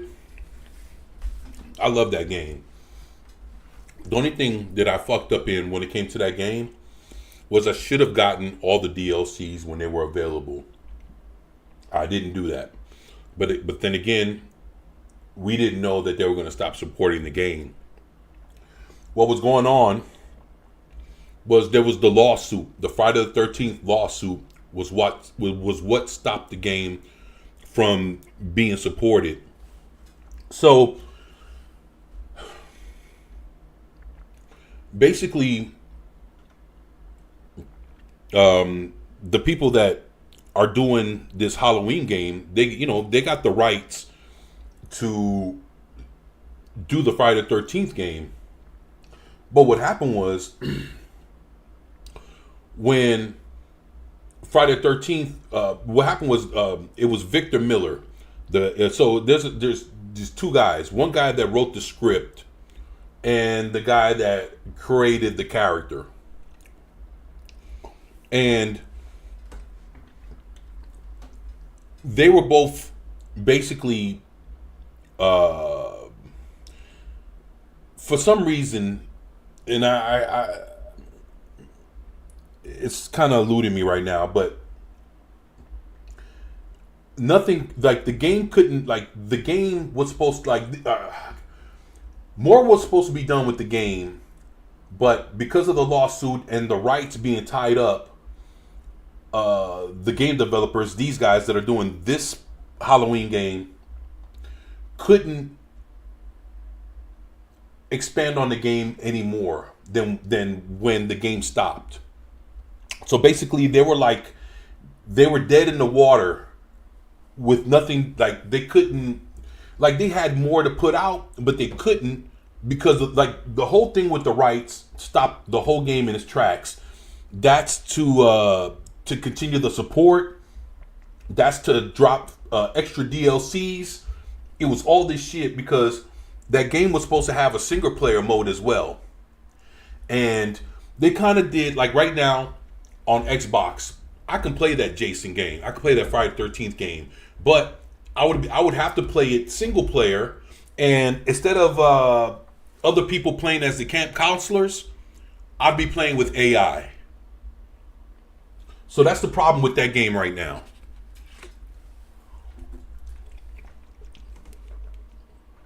And you know what? Now that the rights issues have, like, I think maybe a year ago, they came to so it took the last 6 years or so to fucking iron out the differences with the rights of Friday the 13th. So that's why they started doing the Friday the 13th. I think it's Camp Crystal Lake, the actual TV show, is coming out of the rights being the rights issue being taken care of. So both of the dudes are still active with the Friday the 13th rights. It's just that one person has more. One person has like the distribution rights, and the other person has like the rights to the characters. It's some weird shit. It's some weird shit, but it's all taken care of. And basically, one person can't do anything with the other. They're in some kind of deal now that where everybody's happy and the whole thing's worked out. But at the end, as a fan of the video game, you know what? I think the company is called Ilphisic or whatever the fuck. They are IllFonic. I think that's the name of the company, IllFonic. IllFonic is working on the new Friday the 13th video game. This maybe you didn't know that. These guys here that are doing this Halloween game, they're going to go back and do another Friday the 13th game. So it probably will be like a part 2 to the first one. But what they should do is turn the servers back on for the first game.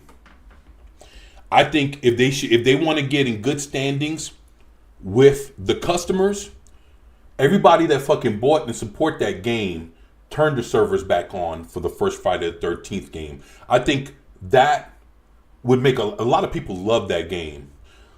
Man, dude, I've seen so many videos of people playing that game for the last time with real people before they turned off the servers.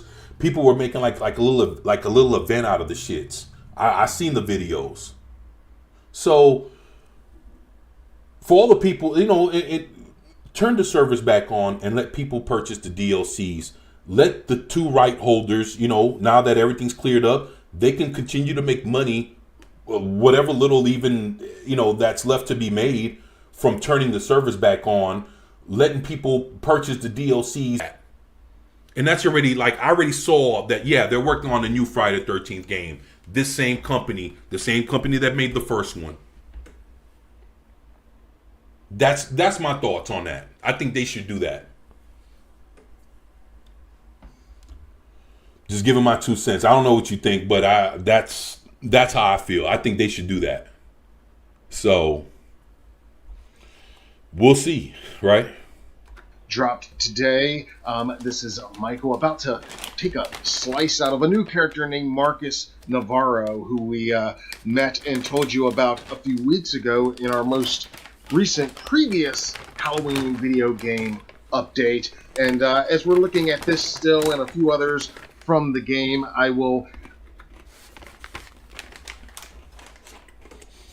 agree. That would be great. Good with goodwill.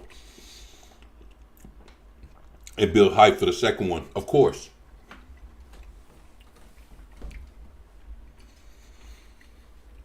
And you know what? I think people would go back to play it. If they found out they turned the servers on and you're able to like buy the DLCs and do all the cool shit and have that kind of fun again, I think people would go back and play it.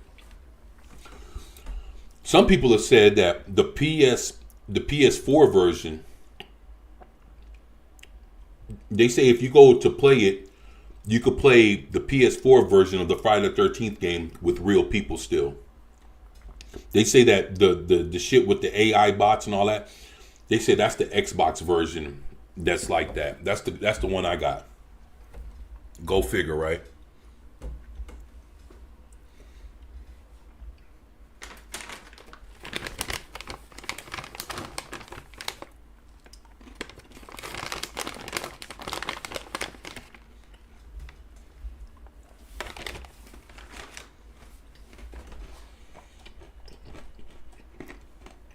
give you the full announcement released today from IllFonic. It says, quote, "The first playable demo for Halloween, the asymmetrical stealth horror game, debuts at PAX East in Boston from March 26 through 29, 2026.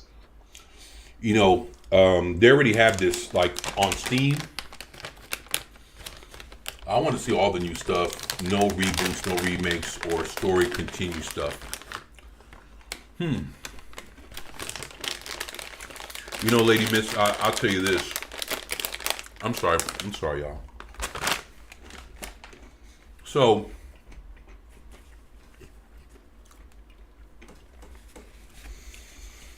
there's a video that I have lined up here right now.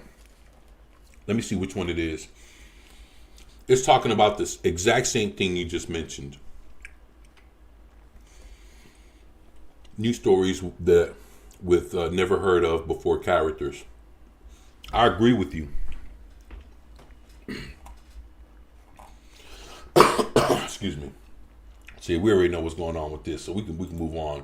Now, let me see. Bushido.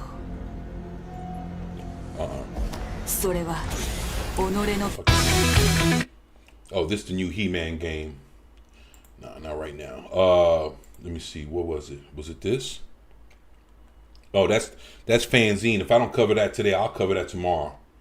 But let me see. Was it? Nah, that's them. Nah, that's that bullshit. All right. So basically, where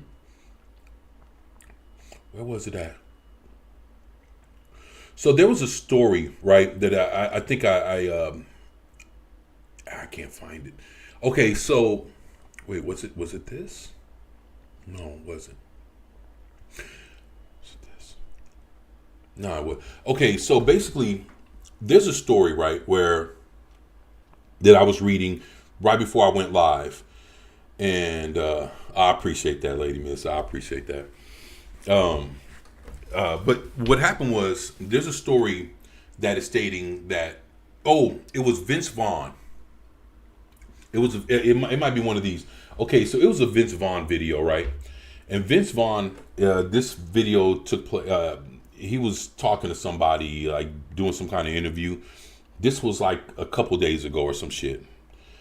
And if I'm not sure if the interview was a couple of days ago or the video was released a couple of days ago. Not really sure how old the video is. But it was talking about current day shit. And what's going on is that Hollywood right now is at a point where they feel safe on greenlighting projects that already have an established IP, and the reason why, what he was explaining was, and basically on damn near word for word, what he said was the reason why is that if the project fails, the executives have something to blame, and that would be the IP itself. So, for an example, let's say if they make a new Star Wars movie and the Star Wars movie fails, they can blame it on Star Wars and say, oh, well, we tried to give it a chance, but it failed because everybody hates Star Wars. And if it's a new IP, the blame is gonna go solely on the execs or whoever greenlighted the movie. So the executives don't want to take the chance of greenlighting a new movie, because if it fails, it'll be their fault only. And if they greenlight an existing property and make a reboot or a remake, if that fails, then they could just blame it on the IP. They could blame it on the franchise itself and say, oh yeah, they don't, we made this new Star Trek movie. They don't like it because people don't like Star Trek anymore. So they'll just blame Star Trek for it. And that'll basically, take the blame off the executives or the people that green light the projects. And for that reason is why we'll barely see any new stuff. And that's what he was saying. And I was like, wow, okay, that's interesting. So, that's basically where things are at right now. And that's why we won't get anything new.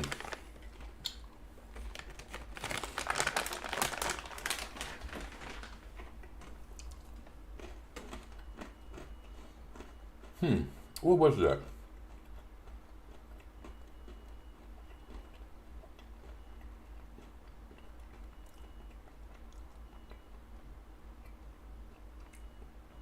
That's interesting.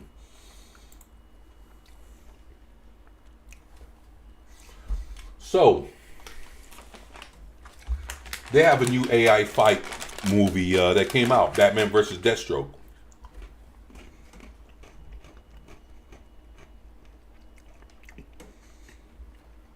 This thing came out 10 days ago.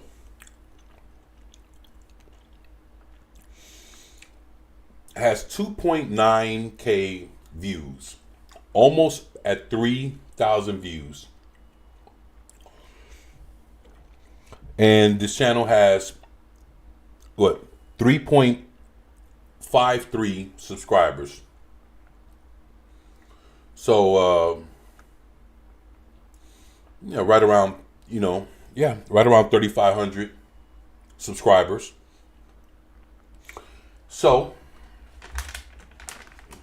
I've never seen this. I seen the first few seconds and was like, I'll wait for y'all so we could all check it out together. And let's see how this does.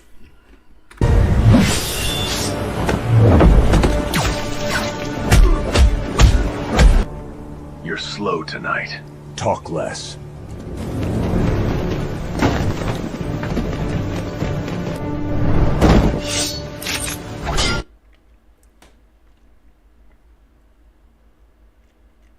Now,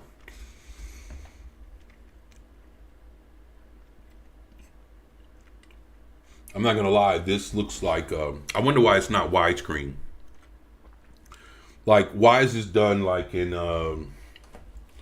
like telephone, like straight up and down? Like, why isn't it like, I don't know. I guess for people that, would want to see this shit across the screen, like we're watching it in the view, like if we're gonna watch a YouTube short or some shit like that.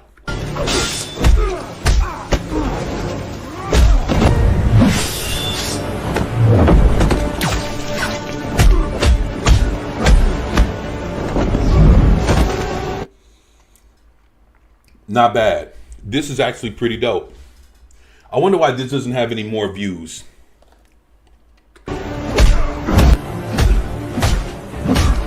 Some people should be checking this out.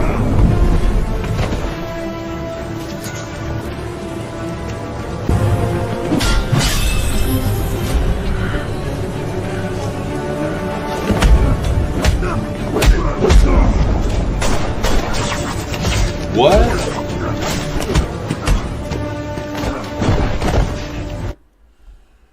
Yo, this ain't bad. This is pretty dope. Oh, I'm already at 3 hours. Huh. I'll probably make this the last video here. This is pretty dope.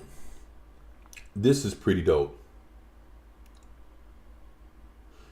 Man. Hey, Lady Miss, what do you think about the action?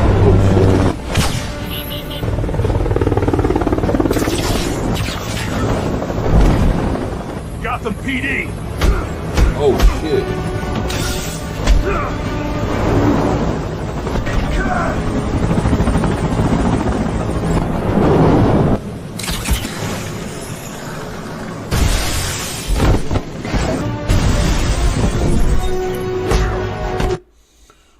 What? Yo, this is a straight up brawl right here. I like this. I like this. Actually, this is a good way to...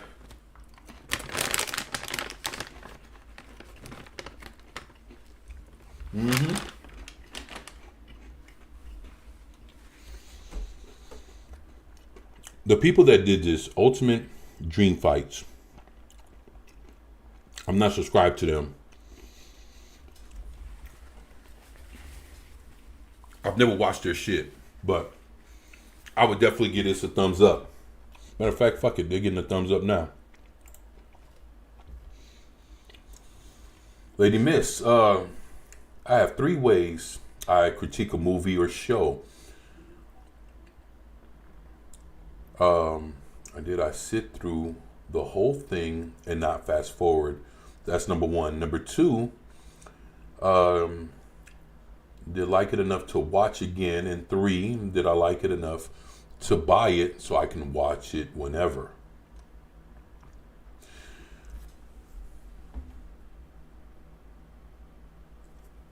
You know what, Lady Miss? That's oh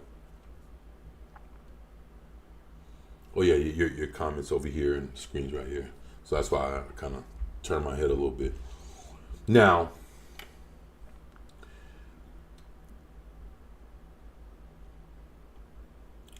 the thing is, you know, what you're saying is if the movie's good enough to watch it, you know, once, could you sit through it and be able to enjoy it that way? And if you could, would you be able to watch it a second time? And if you could and you enjoyed it, then the next thing would be to purchase it so that you can just watch it whenever you feel like it.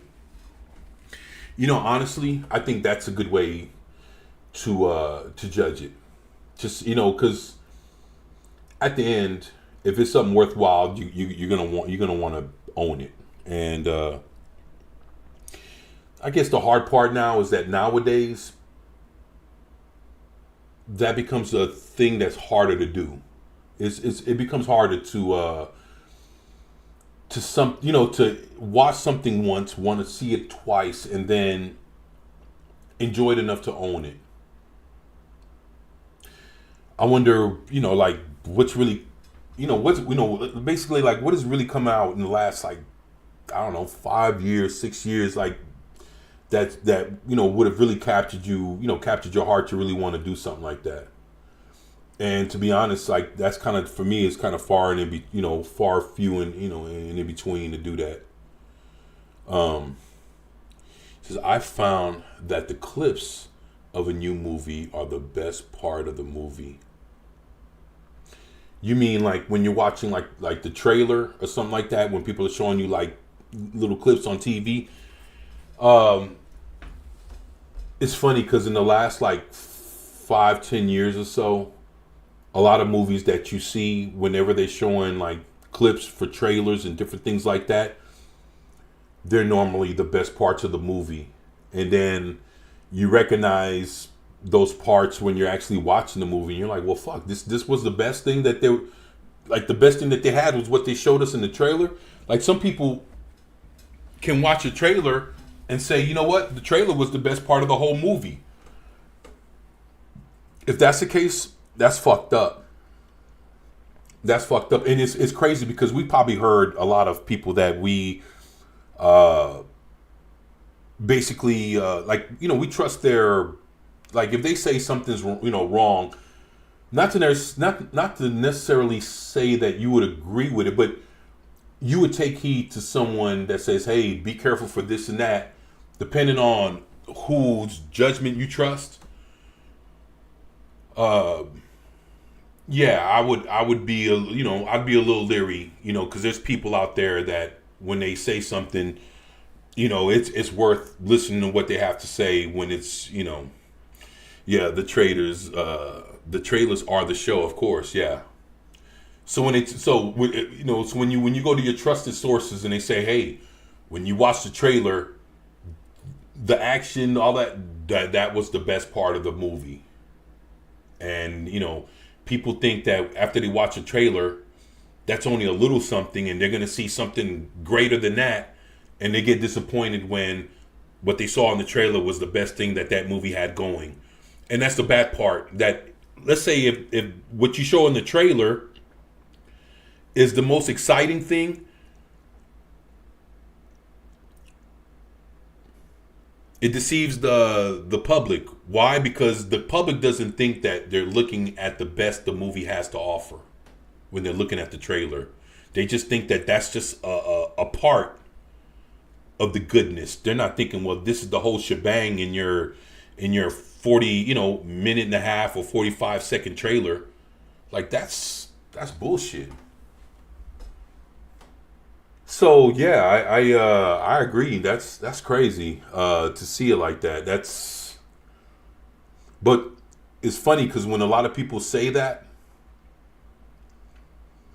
we know who to trust, and the people that we trust to give an honest review on shit aren't the, you know, there's only one person that's on Rotten Tomatoes that when he gives a fucking that when he gives a review, I'd still trust him, and that's Jeremy Jahns. Jeremy Jahns is the only guy that, like, I don't trust Rotten Tomatoes. I can't stand Rotten Tomatoes. Ever since the Miss Marvel movie, the Captain Marvel movie, I don't fuck around with Rotten Tomatoes. But the one reviewer that's on there that I would listen to is Jeremy Jahns. He's great. He's great at what he does. Very good. Yeah, very funny, very good. I like him. Good guy too. Like I seen him outside of that shit, you know, like videos and stuff.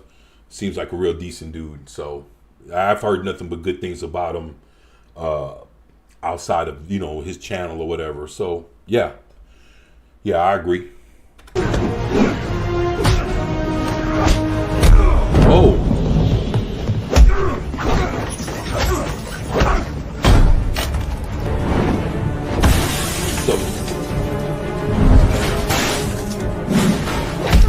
Damn, they're grabbing shit and throwing it, and wow, this is, look at the glass.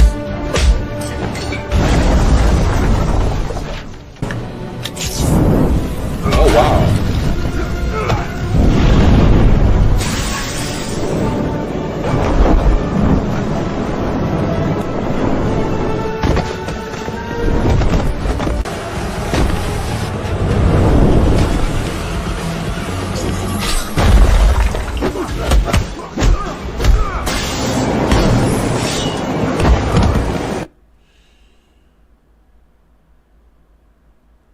Oh, Vigilante, what's up? You said I like him too. Yeah, man. He it's like the fact that the company he works for is dishonest. It doesn't change. It doesn't change him. And he's straight up. You could tell he don't fuck around with those reviews. He's funny, but he takes some shit serious. And when something's whack, you want to know how you know something's whack? When his videos are like 3 or 4 minutes.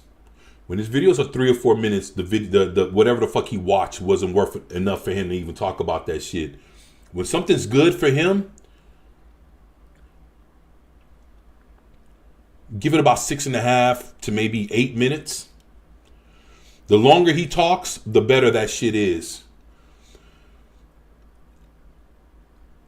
He's the kind of guy that he'll tell you if the movie's dog shit. He'll tell you why, but he's not going to stay on it unless it's something so fucking ridiculous that if it's 7 minutes and he's shitting on it, the movie has to be so bad. And it's fucking like probably surprised the fuck out of him with all kinds of whack shit, like weird shit that he was like, what the hell is this and that. He might stick on that long to talk about how bad it is. But if it's just like a fart in the wind, he'll be done with that video in like 4 minutes, maybe 4.5 minutes. He'll drop that shit and tell you maybe two things that was good about it, tell you all the shit that was wrong about it, and what he caught, what he thought was wild, and boom, he's done. Until you save your money. You know what I'm saying? So, shit. That's why I watch it. Look at that shit. It's funny, he threw him against that trash can, like, and it looked real.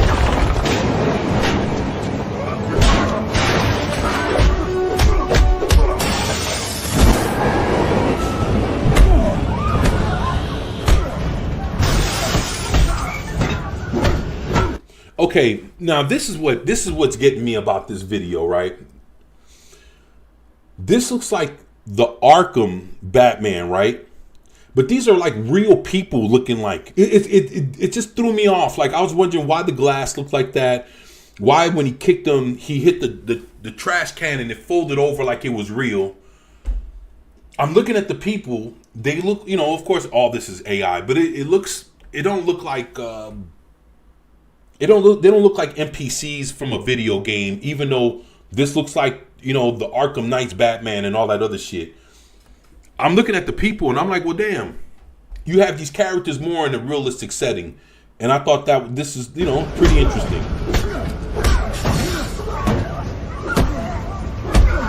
You see how the dude looks real?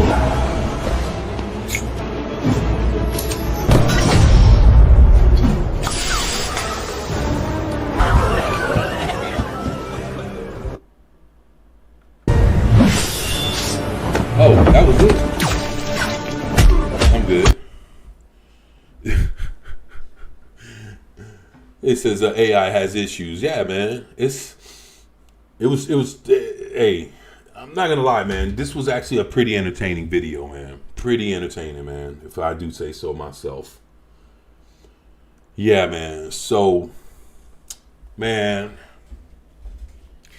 I ain't gonna lie, man. I had a good time. Man. I had a good time kicking it with y'all. Tomorrow, I might cover just a couple of things and probably jump off into a video game. That's the thing, man. 24/7 Fusion Media, cover gaming. Would love to do gaming, or if I don't do it tomorrow, I'll do it Saturday. But I wanted to jump on the channel and play something cool, something that everybody ain't playing, and some shit that hopefully people will gravitate to and say, okay, well, he can play some cool shit. So, not trying to play some shit that everybody else is playing, trying to do something a little different. But, yeah, I mean, just want to do different shit that now I got the ability to. I'm also got to figure out how to take the screen I got. Yeah, take the screen and blow it up a little bit more to cover more of the. I gotta figure out how to really maneuver a lot of this shit while I'm on camera, because I have some things that I want to show y'all. Some things that I haven't gotten the chance to show y'all, that I've never unboxed or opened or whatever. There's a few things that I thought would be interesting just for for old time's sakes. Just show off old shit like I used to. So I figured we could make a day out of that, show a few things, do a few articles, whatever. But I wanted to thank y'all for being here with me, kicking it with your boy. I had a great time. And I'm looking forward to doing this shit again tomorrow. So with that, I appreciate everybody that came through to kick it with me. Vigilante, Lady Miss, Just Joe, Low Spec.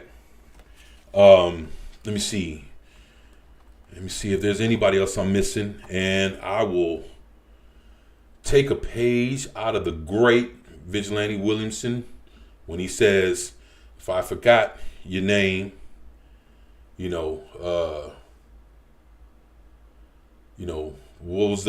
do you say? Please forgive my mind, not my heart. I mean, please forgive my heart, not my mind, or whatever the fuck. Please forgive me for not remembering, but just know that, I wasn't trying to, forget or whatever. That's he has a dope way of saying that shit. Yeah, he has a really dope way of saying that. But I know I just butchered that shit to death. But you guys get what I'm saying, though. I so appreciate y'all. Want to make sure. I think Zax was here earlier. Yup. Give a shout out to Zax. Bone was in the house. Let me see. Anybody else? Cause my boy Vigilante was the first. Yup.